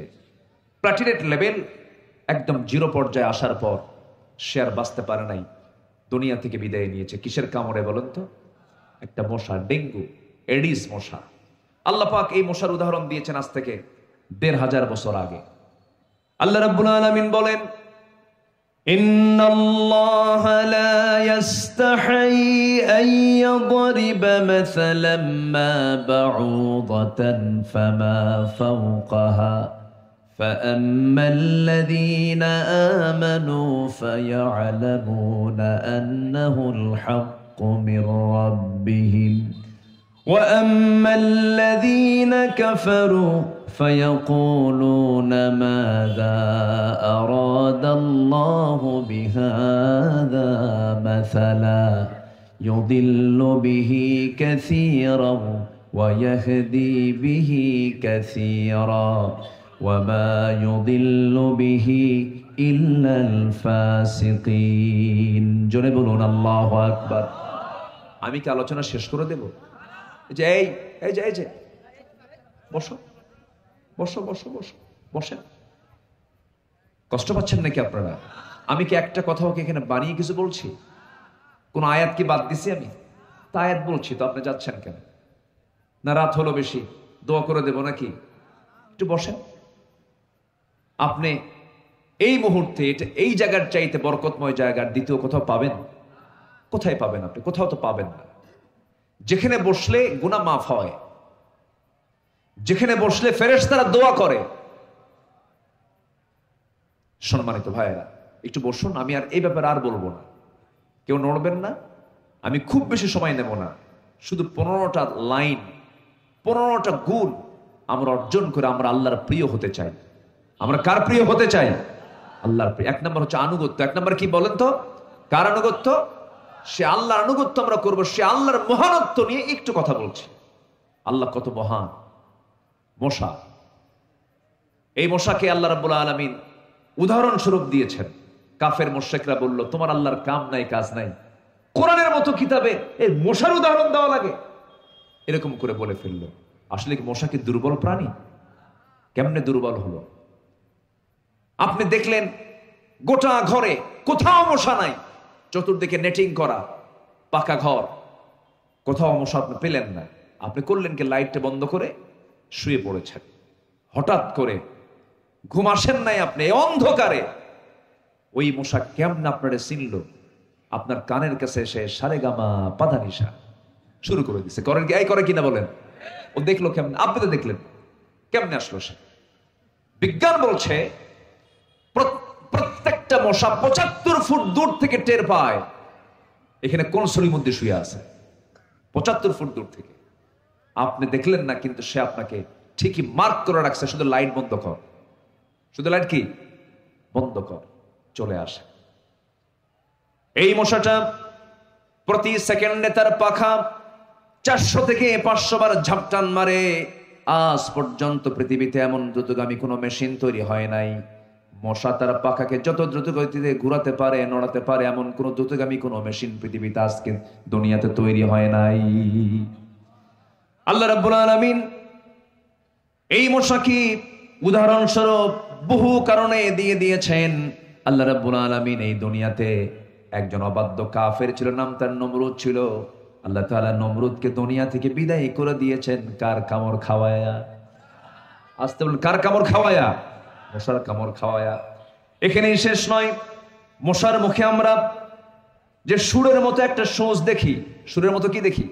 সূচ দেখে আসলে সেই সূচের সংখ্যা আমরা হয়তো মনে করি একটা, সূচের সংখ্যা একটা নয়। এগুলোকে আল্লাহ রাব্বুল আলামিন ওই মশার সূচের সংখ্যা 6টা অংশে ভাগ করেছেন। কয়টা অংশ? 6টা অংশে ভাগ করেছেন। যা আধুনিক ইনজেকশন বা শরীর মতো কাজ করে। জানলে আশ্চর্য হব আমরা, এই 6টা সূচের আবার 6টা আলাদা আলাদা কাজ আছে। নাম্বার 1 হলো মশার শরীরে অবস্থিত শেষ 2টি সূচ বা শরীর কাজ হলো আমার আপনার শরীরকে একটা নির্দিষ্ট জায়গা থেকে ফেড়ে ফেলে দেয়, পৃথক করে ফেলে দেয়। 2 নাম্বার 2টা সূচের কাজ হলো মানব দেহ থেকে ব্লাড ভেসেল, ব্লাডের যে ভেসেল গুলো আছে তা খুঁজে খুঁজে বের করে। 5ম সূচটা দিয়ে সে চেতনানাশক এক প্রকার কেমিক্যাল নিঃসরণ করে, অ্যানেস্থেসিয়া করে। ডাক্তার যারা আছেন কি করে? অ্যানেস্থেসিয়া করে। এরপরে সর্বশেষ যে সূচটা আছে সেই সূচ দিয়া রক্ত শুষে আপনার আমার দেহ থেকে আস্তে করে বের করে নিয়ে চলে যায়। আরো আশ্চর্যের ব্যাপার বিষয় হলো এই জটিল নিখুঁত ডিজাইন থেকে অনুপ্রাণিত হয়ে আধুনিক বিজ্ঞানীরা তৈরি করেছেন মস্কিউটো ইন্সপায়ার্ড সিরিঞ্জ, যেটা মস্কিউটো ইন্সপায়ার্ড সিরিঞ্জ, যার নামই দিয়েছে হলো মশার সিরিঞ্জ। এমন নিডেল, একটা ছোট্ট নীলের মধ্যে 6টা অংশ করে দিয়েছেন। একমাত্র ওই মশা থেকে এই সিরিঞ্জের উৎপত্তি হয়েছে। সুবহানাল্লাহ বলা যাবে না? এই যে সিরিঞ্জগুলো তৈরি হয়েছে, এই মশা তার ছোট্ট ওই সুট দিয়ে তার সামনের যে অপারেশন করার জন্য চিকন যে, এটাকে কি বলে বলেন তো? মশা যে বসায় দেয় ওটা কি বলে লেখায়? হ্যাঁ, হুল। আচ্ছা, হুল, সুর, সুর জাতীয় এটাকে ঢুকায় দিল। আপনি টের পেলেন না। কেন টের পেলেন না? ও যখন আপনার কাছে বসে তখন চতুর্দিকে আগে অ্যানেস্থেসিয়া করে, অজ্ঞান করে, এরপরে সে আপনার অপারেশনে চলে যায়। সম্মানিত ভাইয়েরা, আল্লাহ তাআলা কোরআনে কারীমের মধ্যে যতগুলো এক্সাম্পল দিয়েছেন, যতগুলো উদাহরণ দিয়েছেন, বান্দার জন্য শিক্ষা আছে না নাই? আল্লাহকে চেনার জন্য এই সুন্দর উপমাগুলোই যথেষ্ট। সবার আগে আমরা চিনব কাকে? চিনব কাকে? আল্লাহকে। আল্লাহকে যত বেশি চিনতে পারবো আনুগত্যের গভীরতা তত বেশি হয়ে যাবে। আমরা আল্লাহকে চেনার জন্য, আল্লাহকে বোঝার জন্য সবার আগে আমাদের সেই স্টাডি, সেই জ্ঞানটা আমাদের বাড়ানো দরকার। কোরআনের জ্ঞান যার যত বেশি, আখিরাতের জ্ঞান যার যত বেশি, তার ঈমানটা তত গভীর। কোরআনের জ্ঞান যার যত বেশি, আল্লাহর ভয় তার মধ্যে তত বেশি সৃষ্টি হবে। এটাই স্বাভাবিক। তাহলে আল্লাহর প্রিয় হওয়ার জন্য নাম্বার 1 হচ্ছে আমরা আনুগত্য করব। 1 নাম্বার কার? আসতে বলবেন না, কার? নাম্বার 2 হচ্ছে মুহাম্মদ সাল্লাল্লাহু আলাইহি ওয়াসাল্লাম। এই আনুগত্য করলে কি হবে? আল্লাহ রাব্বুল আলামিন বলেন, ومن يطع الله والرسول فأولئك مع الذين أنعم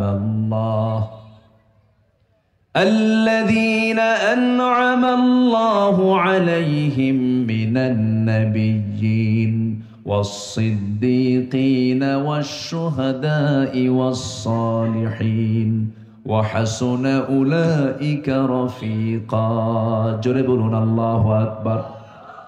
আল্লাহ এবং রাসূলের যারা আনুগত্য করবে তারা নবী, সিদ্দিক, শহীদ, নেককার লোকদের সঙ্গী হবে, তাদের সঙ্গে তাদের হাসর নাসর হয়ে যাবে। আল্লাহ পাক বলছেন যাদের প্রতি আল্লাহ নিয়ামত দান করেছেন তারা কতই না উত্তম সঙ্গী।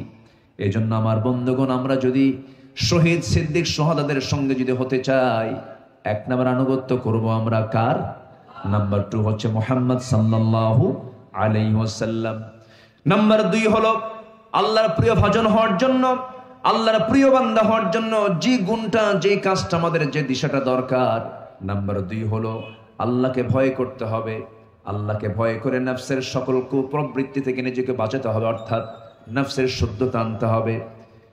আল্লাহ রাব্বুল আলামিন বান্দার বাহিরের দিক কিছুই দেখবেন না, আল্লাহ দেখবেন বান্দার ভিতরের দিকটা কেমন আছে। আল্লাহ রাব্বুল আলামিন বলেন ওয়া আম্মা মান খাফা মাকামা রাব্বিহি ওয়া নাহান নাফসা আনিল হাওয়া ফাইন্নাল জান্নাতা হিয়াল মাওয়া। জোরে বলুন আল্লাহু আকবার। তার জন্যই জান্নাতে মাওয়া। কোন বান্দা সফল? কোরআন বলে দিচ্ছে ওই বান্দাই সফল। মহান রব্বুল আলামিন বলেন ক্বাদ আফলাহা মান তাযাক্কা ওয়া যাকারা ইসমা রাব্বিহি ফাসাল্লা। ক্বাদ আফলাহা মান যাক্কাহা ওয়া ক্বাদ খাবা মান দাসসাহা। জোরে বলুন আল্লাহু আকবার। ওই বান্দাই সফল যে বান্দা তার নফসের শুদ্ধতা আনতে পেরেছে, যে বান্দা নফসের ট্রিটমেন্ট করতে পেরেছে।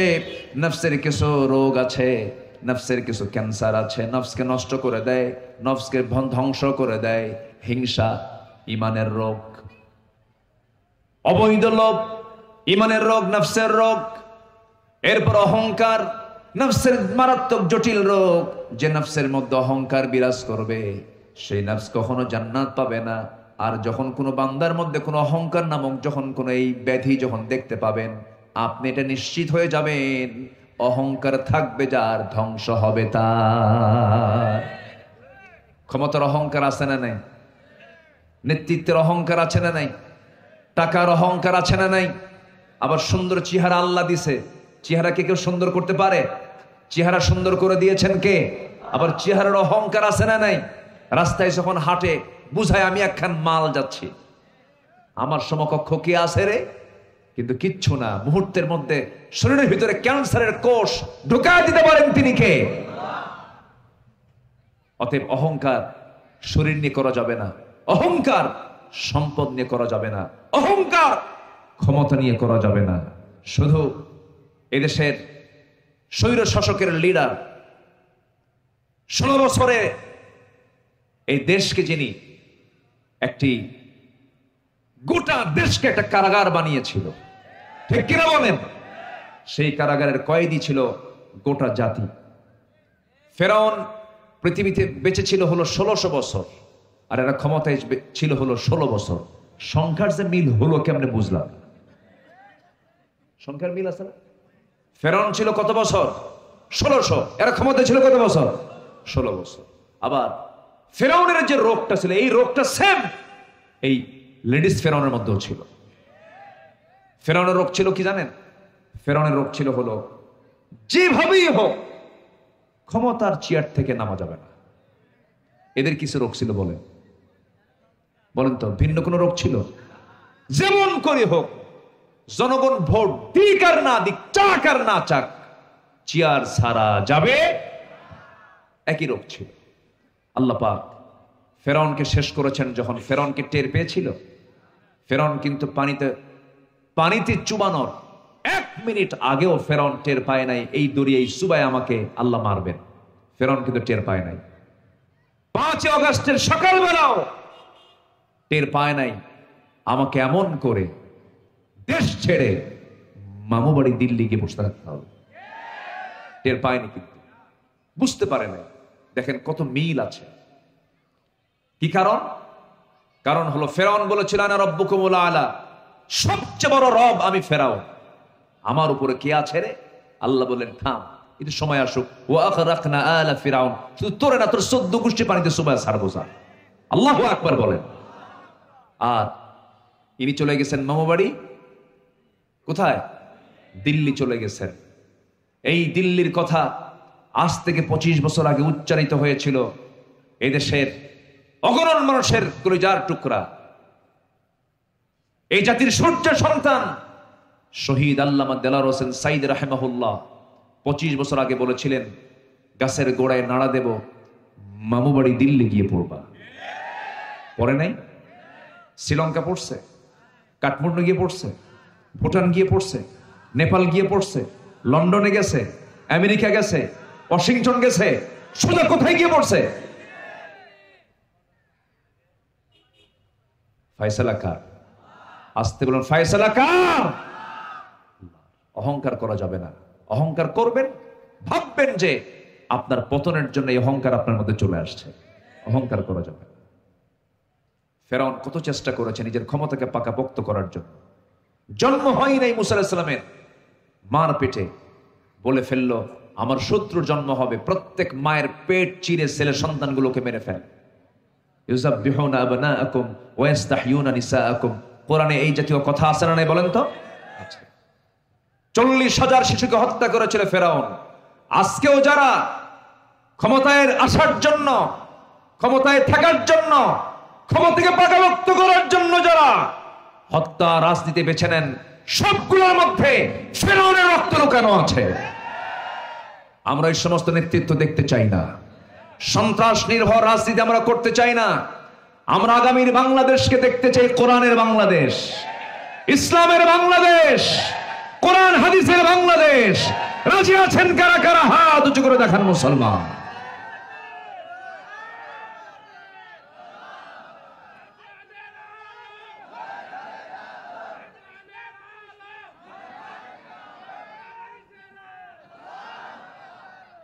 আল্লাহ কবুল করুন, জোরে বলি আমিন, আরো জোরে আমিন। হাত নামান। কষ্ট পেলেন নাকি আপনারা? সম্মানিত ভাইয়েরা, আল্লাহ তাআলা এই কোরআনের প্রায় পাতায় পাতায়, বলবো না প্রায় জায়গাতেই আল্লাহ তাআলা একজন নবীর নাম সবচেয়ে বেশি উচ্চারণ করেছেন, তার নাম হলো মূসা। কারণ এই নবীকে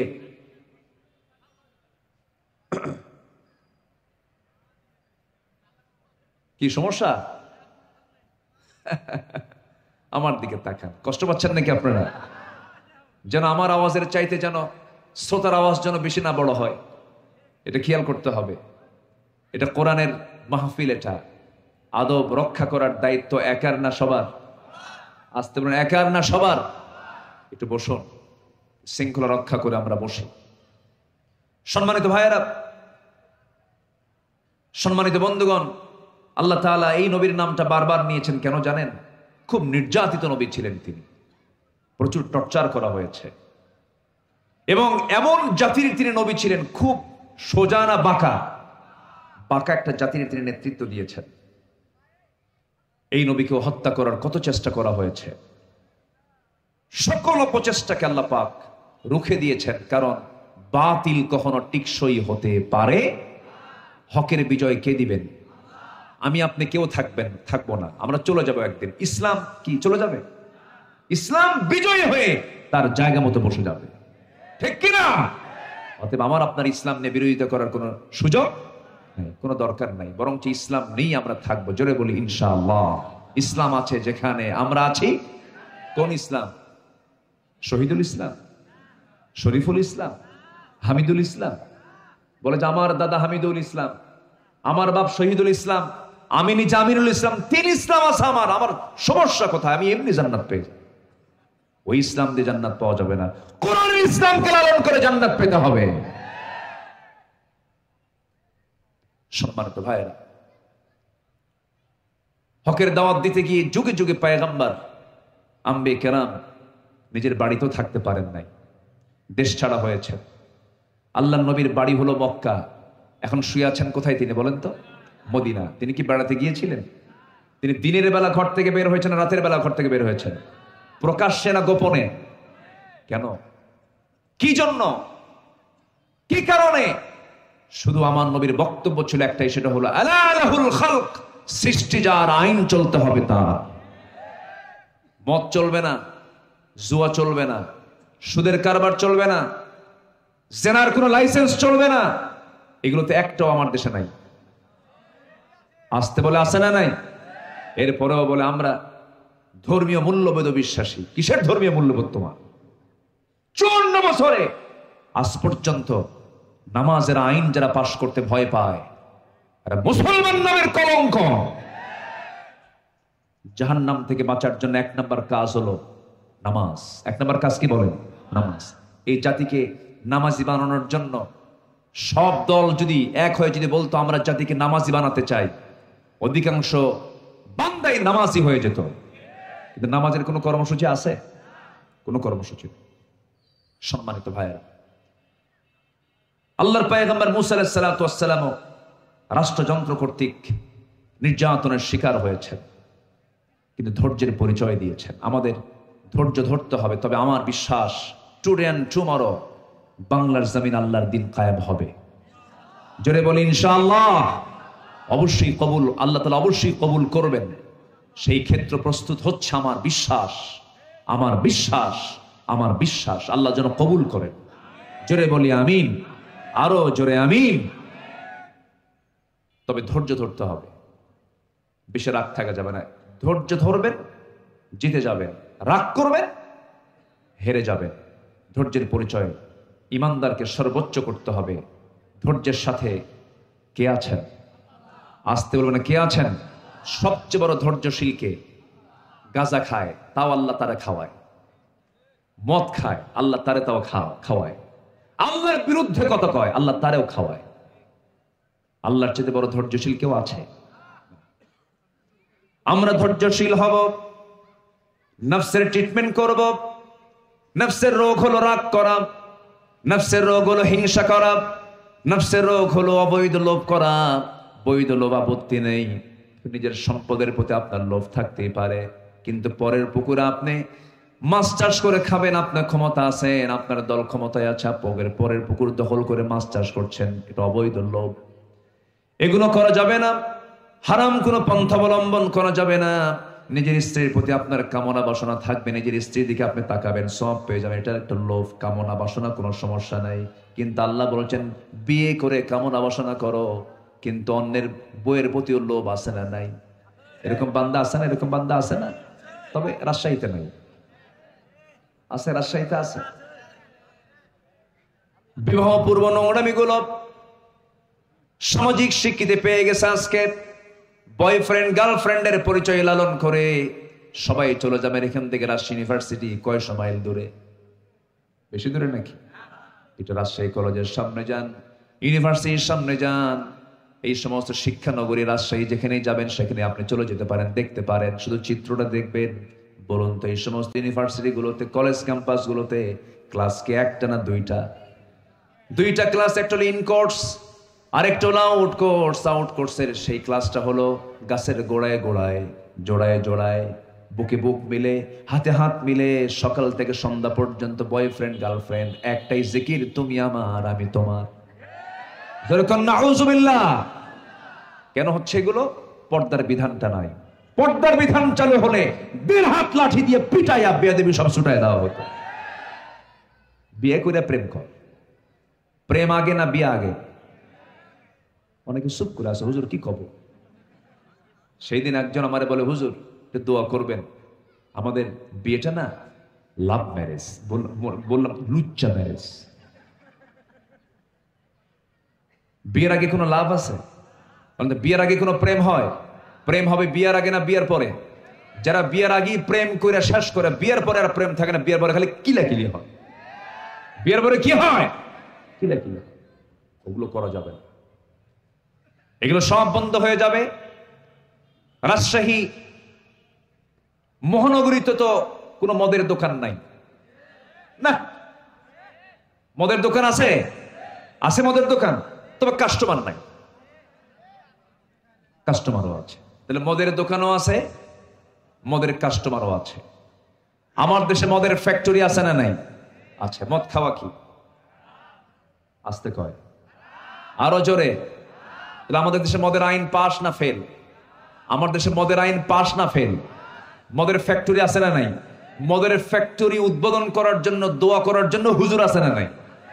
এমন হুজুরও আছে, দোয়া করে আল্লাহ মদের ফ্যাক্টরিতে বরকত দিয়ে দেয়।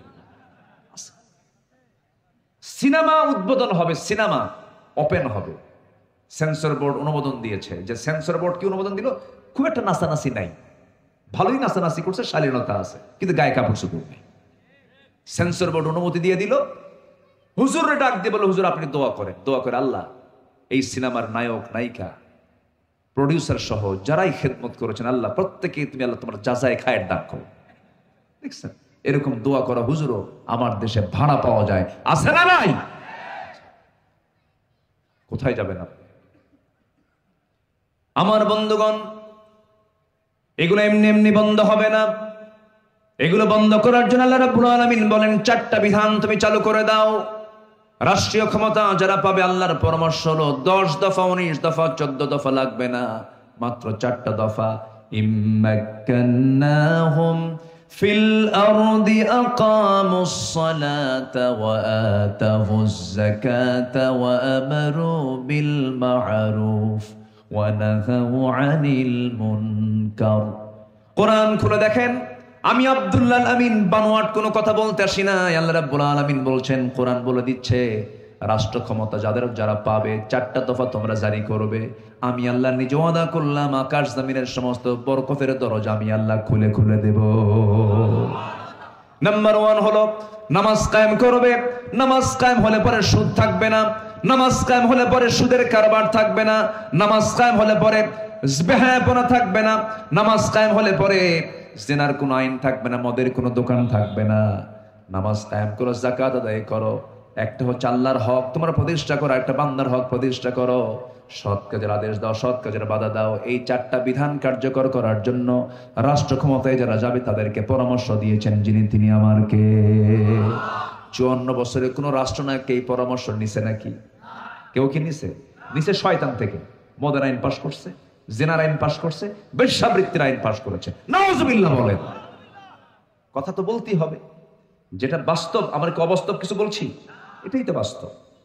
সম্মানিত ভাইয়েরা, সম্মানিত বন্ধুগণ, তাহলে নফসের আমরা ট্রিটমেন্ট করব, জোরে বলি ইনশাআল্লাহ।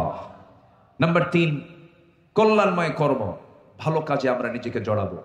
মন্দ কাজের সঙ্গে ইমানদারের কোনো সম্পর্ক থাকতে পারে না। হারাম ইসলাম গর্হিত কোনো অপরাধের সঙ্গে ইমানদারের কোনো সম্পর্ক থাকতে পারে না। আল্লাহ রাব্বুল আলামিন বলেন, قل يا عبادي الذين آمنوا اتقوا ربكم للذين أحسنوا في هذه الدنيا حسنة وأرض الله واسعة إنما يوفى الصابرون أجرهم بغير حساب। জোরে বলুন আল্লাহু আকবার।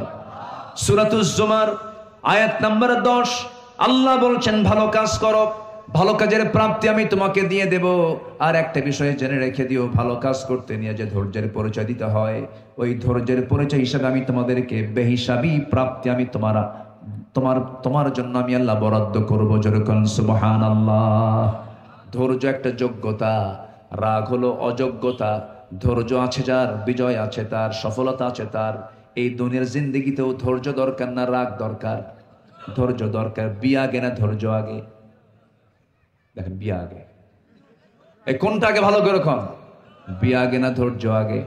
ধৈর্য আগে। ব্যবসা আগে না ধৈর্য আগে? আপনি পাঞ্জাবি বিক্রি করবেন, এক পাঞ্জাবি দেখেই কি কোনো কাস্টমার কিনবে নাকি? 10-12টা আপনি খুলে খুলে দেখাবেন, আবার গায়ের সঙ্গে টাঙায় দেখাবেন। এই যে ডিসপ্লেটা দেখেন, এটা নেন, হলো না। আরেকটা দেখালেন, তা হলো না। 10-12টা পাঞ্জাবি দেখানোর পর একটা পাঞ্জাবি পছন্দ হতেও পারে, নাও পারে। যদি না নিয়ে যদি চলে যায়, আপনি কি রাগ করতে পারবেন নাকি? যদি মনে মনে একটা রাগও করেন, এতগুলো দেখালাম তাও কিনলো না, তাও চলে গেল, কিন্তু রাগ হলেও রাগ হলেও মুখে রাগের চিহ্ন দেখানো যাবে না। যখন সে চলে যাচ্ছে তখন আপনাকে হাসতেই হবে, ভাই চলে গেলাম। হ্যাঁ, কি কথা কি বুঝতেছেন আপনারা? ভিতরে কি হয়ে যাচ্ছে? রাগ। এতগুলো দেখালাম, তুই কিনলি না। কিন্তু আপনি হাসিটা যদি না দেন, কাস্টমার তো পাবেন না। কিন্তু তা না করে যদি 10টা দেখালাম পাঞ্জাবি, কিনবি না মানে বাইরে ধোবো, কিন্তু তোরে ব্যবসা হবে? হবে। রাগ করবেন, হেরে যাবে। নতুন বিয়ে করেছেন, 6 মাস যায় নাই, প্রচুর রাগ আপনার ভিতরে। আমাকে এক মহিলা একদিন ফোন দিয়ে বলতেছে, হুজুর একটা প্রশ্ন করব। কি প্রশ্ন হুজুর বলেন? আমি বললাম, কি প্রশ্ন বলেন? হুজুর, আমার স্বামী সকালেও তালাক দেয়, বিকেলেও তালাক দেয়, আমি কি আসি না নাই? সকালেও তালাক দেয়, বিকেলেও তালাক দেয়। এরকম কিছু পুরুষ আছে না? এই বদমাইশ কিছু আছে না? এগুলো বলেন তো। মুখে তালাক শব্দ নিয়েই থাকে, বদমাইশ এগুলো। এই বদমাইশ গুলো কি করা দরকার জানেন? পরে তো আফসোস করে, পরে আবার বলে, হুজুর রাগের মাথায় দিছিলাম, ভুল হয়ে গেছে, বাচ্চা কাচ্চা আছে, সংসার আবার করতে চাই হুজুর, দেখেন তো একটা হালাল করে দেওয়ার ব্যবস্থা আছে নাকি? এরকম বলে আবার। এই সমস্ত তালাক শব্দ যারা মুখে অনবরত নিয়ে আসে, আল্লাহ পাক তালাকের সিস্টেম বলে দিয়েছেন। তালাক নামে একটা সূরা নাজিল করেছেন। 114 সূরার ভিতরে একটা সূরার নাম কি? সূরা তালাক। 3 তুহুরে তালাক দেওয়ার নিয়ম। সেখানে সে এক বৈঠকে 100 তালাক দিয়ে দেয়। এই জাতীয় ভুল যারা করে, এই জাতীয় দুষ্টামি যারা করে, উচিত হলো বাঁশ গাছের যে ডাল আছে, ওটাকে এলাকায় কি বলে? এই কঞ্চিগুলো, যেটা পাকা বাঁশের কঞ্চি, যেগুলো 7-8টা এক জায়গায় করে দোস্ত সেই পিটার দরকার। আমার মায়েরা দারুণ খুশি, ভালো করে কোন স্বামী আমারটা মাঝে মাঝে ডিস্টার্ব করে। এগুলো করা যাবে না। এগুলো কথা কি বলার দরকার আছে ভাই? আসতে কোন দরকার আছে কিনা বলেন? অসংখ্য পরিবার আছে, অসংখ্য, বহু আগে তালাক হয়ে গেছে, তালাক হওয়ার পরেও স্ত্রী হিসাবে তাকে ব্যবহার করছে, কিন্তু স্ত্রী হিসাবে নয়, দিন রাত সে জেনার মতো গুনাহ করছে। আছে কিনা বলেন? আচ্ছা, কেন? ধৈর্য না রাগ? বলেন, ধৈর্য না রাগ?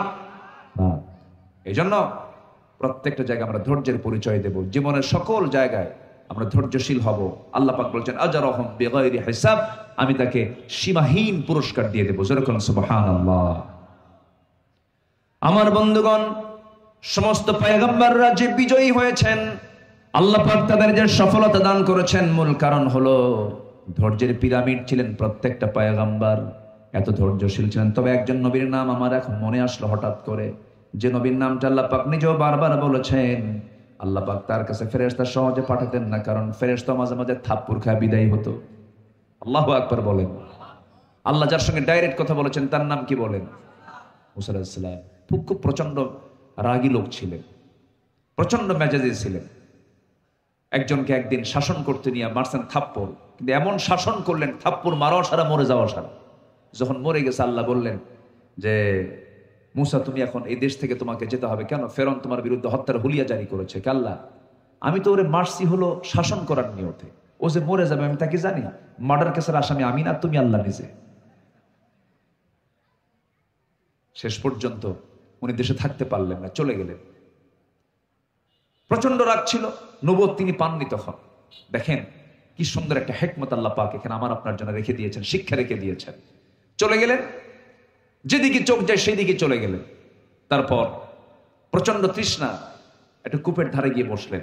কূপের ধারে গিয়ে বসে কূপ থেকে পানি তুলে পানি পান করলেন। পানি পান করার সঙ্গে সঙ্গে হঠাৎ করে দেখতে পেলেন বালতি হাতে 2 জন মহিলা কারা যেন আসতেছে। দেখা মাত্রই বললেন, বালতি নিয়ে তোমরা কি করবে? কূপ থেকে পানি নেব, নিয়ে যাও। সন্ধ্যার পরে মেয়েরা বাইরে থাকতে নেই, কেমনে নেব? ঢাকনায় টান দিতে 7 থেকে 8 জন পুরুষ মানুষ লাগে, আমরা পারবো না। তিনি বালতিটা নিজের হাতে নিয়ে নিলেন। অসহায় মনে করে সহযোগিতার হস্ত প্রসার করে তিনি করলেন কি? কূপের ধারে গেলেন, ঢাকনায় হাত দিলেন। যে ঢাকনা এত ভারী, 7 থেকে 8 জন পুরুষের প্রয়োজন। বাম হাতে ধরলেন, ছিটকে পড়ে গেছে, অনেক দূরে গিয়ে পড়ে গেছে। 2 মহিলা থরথর করে কাঁপে, আর মনে মনে কয় এটা মানুষ না অন্য কিছু। আশ্চর্য হয়ে গেছে, এত শক্তিশালী একজন মানুষ। পানি ভর্তি করে দিয়ে বালতিটা হাতের মধ্যে দিয়ে বললেন, যাও, চলে যাও বাড়িতে সোজা। বাড়িতে চলে গেছে। বৃদ্ধ পিতা বাড়িতে ছিল। বৃদ্ধ পিতা বলছে, মা প্রত্যেকদিন সন্ধ্যা পার হয়ে যায়, অন্ধকার হয়ে যায়, আজকে তারা হুড়ো করে পানি আনলে কেমনে কে আব্বা? শক্তিশালী এক যুবকের সন্ধান পেলাম, খুব শক্তি তার গায়ে, এত শক্তি 7 থেকে 8 জন যে ঢাকনা টান দিতে লাগে সে একাই টান দিল, পানি তুলে আমাদেরকে সহযোগিতা করলো। বৃদ্ধ পিতা বলছে যে আমার সালাম জানাবে আমার বড় মেয়ে, আগামীকালকে তুমি তার কাছে যাবে, সালাম জানিয়ে বলবে সে যেন আমার সঙ্গে দেখা করার জন্য আমার বাড়ি পর্যন্ত চলে আসে, আমি তাকে দাওয়াত দিলাম। ঠিক আছে, আব্বা পরের দিন চলে গেছে, গিয়ে বলছে, এই যুবক, আব্বা সালাম জানিয়েছেন, আবু না শাইখুন কাবীর, আব্বা বুড়া মানুষ, চোখে দেখেন কম, নড়াচড়া করতে পারেন না, আপনি কি যাবেন আমার আব্বার সঙ্গে দেখা করতে? আল্লাহর পয়গম্বর মূসা মনে মনে ভাবতেছেন, এই এলাকায় কেউ আমার পরিচিত না, একটু পরিচিত হলে পরে ভালো হয়, চেনা জানা হলে পরে ভালো হয়, যাই। কিন্তু যাব কেমনে? আমি তো বাড়ি চিনি না। মহিলা বলছেন, আপনার চেনার দরকার নাই, আমি শুধু সামনে সামনে চলবো, আপনি আমাকে ফলো করে আমার পিছে পিছে আসবেন। আল্লাহর পয়গম্বর মূসার মেজাজটা গরম হয়ে গেছে, প্রচন্ড রাগী মানুষ ছিলেন। খেপে গিয়ে বলছেন, মহিলা শোনো, তুমি মহিলা মানুষ সামনে সামনে চলবে, আমি পুরুষ মানুষ পিছে পিছে চলবো, তাও পরপুরুষ। এমন চরিত্র আমি রাখি না, এমন চোখ আমি রাখি না যে চোখের সামনে একজন নারী সামনে সামনে চলবে, আমি পিছে পিছে আসবো। না না, আমি সামনে চলবো, তুমি পিছে পিছে আসবে, যেন আমার চোখের মতো গুনাহ যেন না হয়, চোখের জেনা যেন না হয়, আমি সামনে সামনে চলবো। আমার বন্ধুগণ, এই 16 বছর এই দেশের গোটা জাতি ছিল পুরুষের পিছে না নারীর পিছে? এই পৃথিবীতে একজন নবীর নাম বলেন তো মহিলা আছে? আছে আছে আছে। এই পৃথিবী কোন মসজিদের ইমাম বলেন তো একজন মহিলার নাম বলেন তো, আছে নাকি? মসজিদের ইমাম কোন মহিলা নাই, কোন পয়গম্বর মহিলা নাই। এর মানে মহিলার কোন সম্মান যে নাই তা বলবো না। মহিলারা হচ্ছেন নবীদের মা, তাদের সম্মান তো অবশ্যই আছে, কিন্তু নেতৃত্বের জন্য আল্লাহ রাব্বুল আলামিন ইঙ্গিত দিয়েছেন, মসজিদের নেতৃত্ব দেবে নারী না পুরুষ, সমাজেরও নেতৃত্ব দেবে নারী না পুরুষ, একটা পরিবারেরও নেতৃত্ব দেবে স্বামী না বউ। বলেন বলেন বলেন, কে? মা না বাবা? বলেন, কে কে কে নেতৃত্ব দেবে? বাবা। ইসলাম এটাই বলে দিয়েছে। আল্লাহর পয়গম্বর মূসা বলছেন, সামনে সামনে আমি চলবো, তুই পিছিয়ে পিছিয়ে আসবি।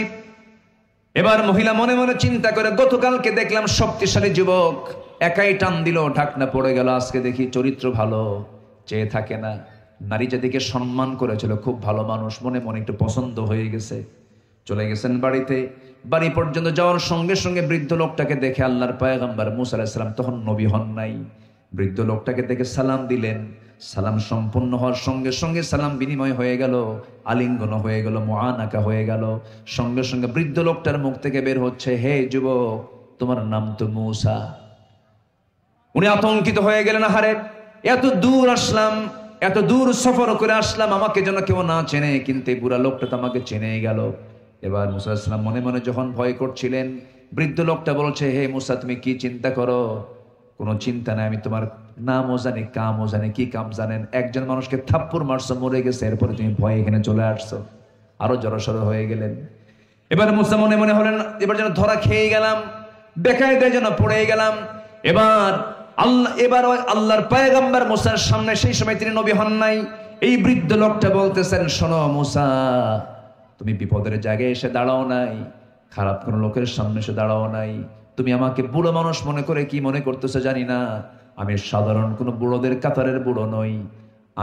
আমি সেই বুড়া, যে বুড়ার ব্যাপারে আল্লাহ রাব্বুল আলামিন বলেছেন, ওয়া ইলা মাদিয়ানা আখাহুম শুআইবা, যে লোকটাকে এই মাদিয়ানবাসীর জন্য পয়গম্বর করে পাঠিয়েছেন, সে আমি হলাম সেই পয়গম্বর, আল্লাহর পয়গম্বর শুআইব আলাইহিস সালাতু ওয়াস সালাম। নবীর সামনে তুমি দাঁড়িয়ে দাঁড়িয়ে কথা বলছো। মূসার আনন্দ দেখে কে, নবীর সামনে সাক্ষাৎ হয়ে গেছে, অত্যন্ত খুশি হলেন, খুব আনন্দিত হলেন। এবার আল্লাহর পয়গম্বর শুআইব বলছেন, হে যুবক মূসা, তুমি তো যৌবন পদার্পণ করছো, যৌবনটা ক্রস করছো। আমার 2টা মেয়েকে আমি তোমার সঙ্গে বিয়ে দিতে চাই, যে কোনো একটা মেয়েকে তুমি বিয়ে করবে নাকি বলো, আমি তোমাকে প্রস্তাব দিলাম। সঙ্গে সঙ্গে মূসা আলাইহিস সালামের আনন্দ দেখে কে, তিনি জবাব দিচ্ছেন, যখন তখন। কি বলতেছেন? যখন তখন।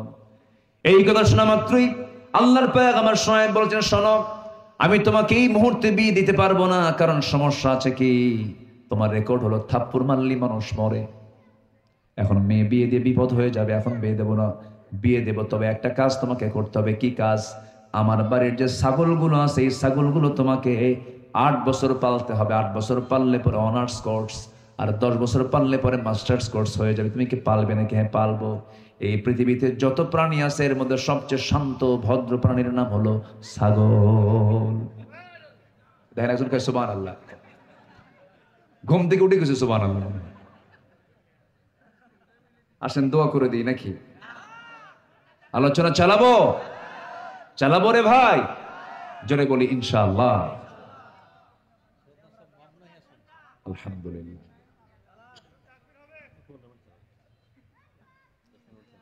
সম্মানিত ভাই, এই ছাগল পালার দায়িত্ব পড়ে গেছে আল্লাহর পয়গম্বর মুসার কাঁধে। তখন তিনি নবী হননি। এই রাগী লোকটার দায়িত্বে পড়ে গেল কি লালন পালন করা বলেন তো? 10 বছর। তাও আল্লাহর নবী তো ধরে ফেলছেন তাকে। 10টা বছর তিনি ছাগল পালন করলেন। পাগলে কিনা বলে, ছাগলে কিনা খায়। ছাগল যদি একবার ব্রেক মারা হলো, সামনের দুটো পা যদি একবার মাটিতে গেড়ে দেয়, দড়ি ছেড়ে আপনি চলে যাবেন, কিন্তু ছাগল বলবে যামু না, যামু। এই হলো প্রাণী ছাগল। এই ছাগলকে 10 বছর পালতে দিলেন আল্লাহর পয়গম্বর মুসাকে। সর্বশেষ দিন ছাগলগুলো নিয়ে বাড়িতে ফিরতেছিলেন। বাড়িতে ফিরতে নিয়ে হঠাৎ করে একটা ছাগলের পাল থেকে একাকি একদিকে দৌড় মেরেছে। সেই বিচ্ছিন্ন হয়ে যায় ছাগলটার পিছনে আল্লাহর নবীও দৌড়াচ্ছেন। দৌড়ানো যত বেশি হয় বরং মানুষের রাগটা কমে না, বাড়ে। ছাগল ধরা দেয় না, মুসাও ছাড়েন না। দৌড়াতে গিয়ে এক পর্যায়ে গিয়ে আর ছাগল পারলো না। এদিকে ঘাম ঝরতেছে। মুসা আলাইহিস সালাম গিয়ে চট করে ধরে ফেলেছেন ছাগলটাকে।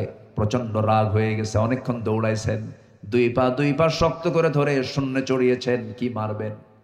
আছার মেরে ফেলবেন, কিন্তু লক্ষ্য করে দেখেন ছাগলটার চোখে মুখে চূড়ান্ত ভয়ের ছাপ। থরথর করে কাঁপতেছে, লোমকূপ দিয়ে ঘামগুলো টপ টপ করে পড়তেছে। ভাবলেন তুই তো ছাগল, তোর মায়েরা লাভ কি? তোর মায়েরা তো লাভ নাই। একটু দয়া হলো, মায়া হলো, দুই পা ছেড়ে দিয়া আস্তে করে ছাগলটাকে কোলের মধ্যে করে নিয়া আদর করলেন, মোহাব্বত করলেন। সঙ্গে সঙ্গে এই যে মায়া মোহাব্বত, এই যে ধৈর্যের পরিচয়টা তিনি দিলেন। আল্লাহ বলছেন মুসা, বুঝতে পেরেছি তোমার রাগ কমে গেছে, আমি তোমার নবুয়ত দিয়ে দিলাম। জোরে সুবহানাল্লাহ। তাহলে ইমানদারের বড় একটা গুণ হচ্ছে ধৈর্য। আমরা আনবো, জোরে বলি ইনশাআল্লাহ। আল্লাহর প্রিয় হওয়ার জন্য 15টা কাজ, 3টা বলেছি আমি, আরো আছে কয়টা? নুরু ওয়াজ কি শেষ না শুরু?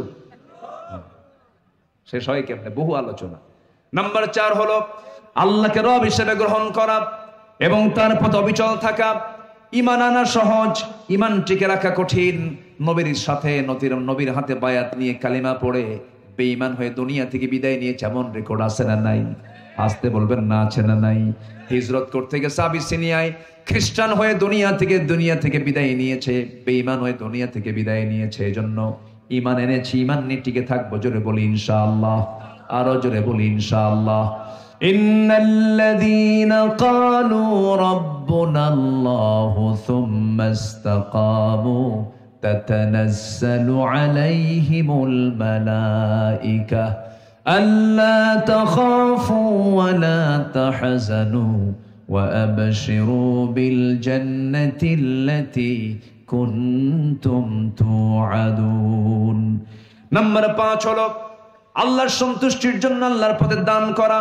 যে আল্লাহকে দেবে আল্লাহ তাকে ডাবল দিবেন। আল্লাহ রাব্বুল আলামিন বলেন, মান যাল্লাযী ইউকরিদুল্লাহু কারদান হাসানান ফায়ুদাঈফাহু লাহু আদআফান কাসীরা ওয়াল্লাহু ইয়াকবিদু ওয়া ইয়াবসুত ওয়া ইলাইহি তুরজাউন। নাম্বার 6 হলো আল্লাহর স্মরণে লিপ্ত থাকা, আল্লাহর জিকিরের সর্বক্ষণ জিহ্বাকে সিক্ত রাখা, দিলটাকে আল্লাহর দিকে ঝুঁকে নেওয়া, সর্বক্ষণ আল্লাহকে প্রস্তুত রাখা, তাকে স্মরণ করার জন্য সর্বক্ষণ দিলটাকে প্রস্তুত রাখা। ফাযকুরুনি আযকুরকুম ওয়াশকুরুলি ওয়ালা তাকফুরুন। নাম্বার 7 হলো তওবা করা, ক্ষমা প্রার্থনা করা আল্লাহর কাছে। গুনাহ আছে যার তওবা তার অবশ্যই করতে হবে, গুনাহ আছে যার ক্ষমা তার চাইতে হবে একমাত্র কার কাছে? আসতে বলবেন না, কার কাছে? ইয়া আইয়ুহাল্লাযীনা আমানু তুবু ইলাল্লাহি তাওবাতান নাসুহা আসা রাব্বুকুম আন ইউকাফফিরা আনকুম সাইয়্যাতিকুম ওয়া ইউদখিলাকুম জান্নাতিন তাজরি মিন তাহতিহাল আনহার। জোরে বলুন আল্লাহু আকবার। নাম্বার 8 হলো জীবনের প্রত্যেকটা জায়গায় ভরসা করব কার উপরে? তাওয়াক্কুল করব কার উপরে? যত ঘাত প্রতিঘাত আসুক না কেন, যত ক্রাইসিস পিরিয়ড আসুক না কেন, আল্লাহকে এক সেকেন্ডের জন্য ভোলা যাবে না। আল্লাহ বলছেন ফাইদা আযামতা ফাতাওয়াক্কাল আলাল্লাহ ইন্নাল্লাহা ইউহিব্বুল মুতাওয়াক্কিলিন। নাম্বার 9 হলো পবিত্রতা অর্জন করা। পবিত্রতা অর্জন শুধু দেহের নয়, চিন্তার পবিত্রতা থাকতে হবে, কাজের পবিত্রতা থাকতে হবে। রোজা আছেন, সুদের ব্যাংকে চাকরি করেন, চিন্তার বিষয় আছে না নাই বলেন? আসতে বলবেন না আছে না নাই? আপনি মদের ফ্যাক্টরিতে আপনি কর্মরত আছেন, অবশ্যই চিন্তার বিষয় আছে। এই জন্য শুধু আপনার নাপাকে দূর করা কি পবিত্রতা বলে না? প্রত্যেকটা কাজের মধ্যে পবিত্রতা আছে না নাই বলেন? আছে। ইন্নাল্লাহা ইউহিব্বুত তাওয়াবিনা ওয়া ইউহিব্বুল মুতাতাহহিরিন। নাম্বার 10 হলো কৃতজ্ঞতা প্রকাশ করা। 1 নাম্বার কৃতজ্ঞতা প্রকাশ করব কার? وَإِذْ تَأَذَّنَ رَبُّكُمْ لَئِنْ شَكَرْتُمْ لَأَزِيدَنَّكُمْ وَلَئِنْ كَفَرْتُمْ إِنَّ عَذَابِي لَشَدِيدٌ। নাম্বার 11 হলো আল্লাহর ভালোবাসায় কান্নাকাটি করা, আল্লাহর কাছে চোখের পানি সপিয়ে দেওয়া। পৃথিবীর কোনো মানুষ আমার কান্নার মূল্য দেবে না, আমার কান্নার মূল্য 100% দিবেন যিনি, তিনি আমার কে? আল্লাহ ছাড়া কেউ কান্নার মূল্য দেয় ভাই? কেউ দেবে না, কেউ দেবে না।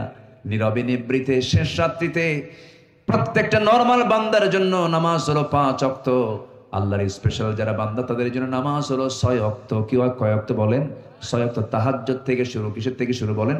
তাহাজ্জুদ থেকে শুরু। তাহাজ্জুদ পড়বো, ফজরের আযান হয়ে যাবে, তার আগে বেতের নামাজ শেষ হয়ে যাবে। বেতের নামাজ সবার শেষে, তাহাজ্জুদ আগে, এরপরে বেতের নামাজ, এরপরে ফজরের ওয়াক্ত চলে আসবে, ওযু বানায় নামাজের দিকে চলে যাব। তবে হ্যাঁ, শয়তান ওই তাহাজ্জুদের সময় বান্দার কাছে আসে, এসে 3টা গিট মারে। কয়টা গিট মারে বলেন?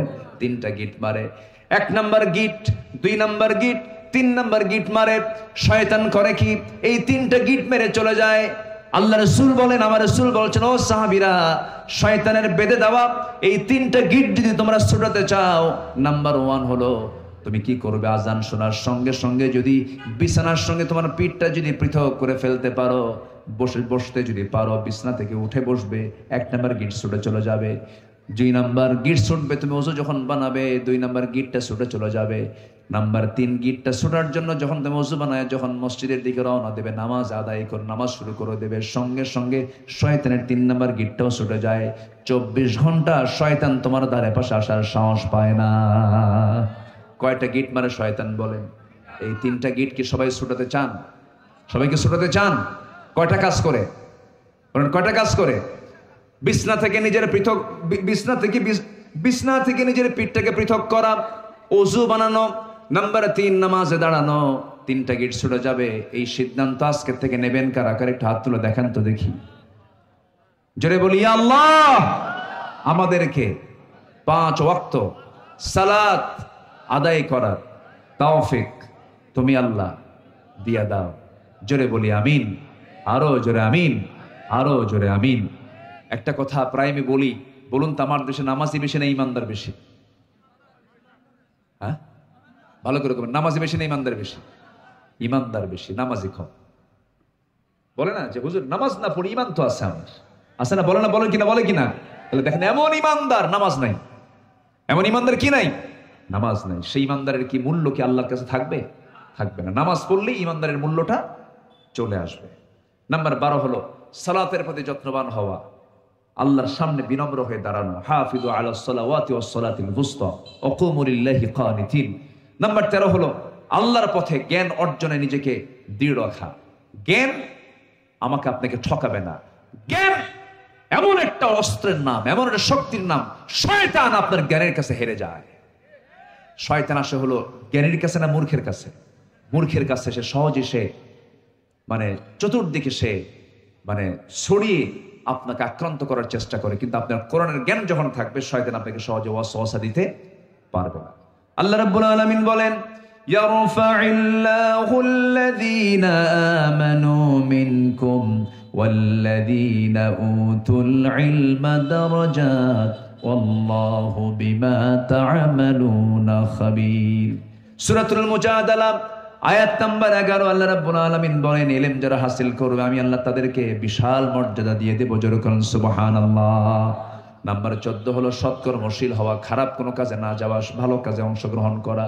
ওয়ালা তুফসিদু ফিল আরদি বা'দা ইসলাহিহা ওয়াদউহু খাওফান ওয়া তামাআন ইন্না রাহমাতাল্লাহি কারীবুম মিনাল মুহসিনিন।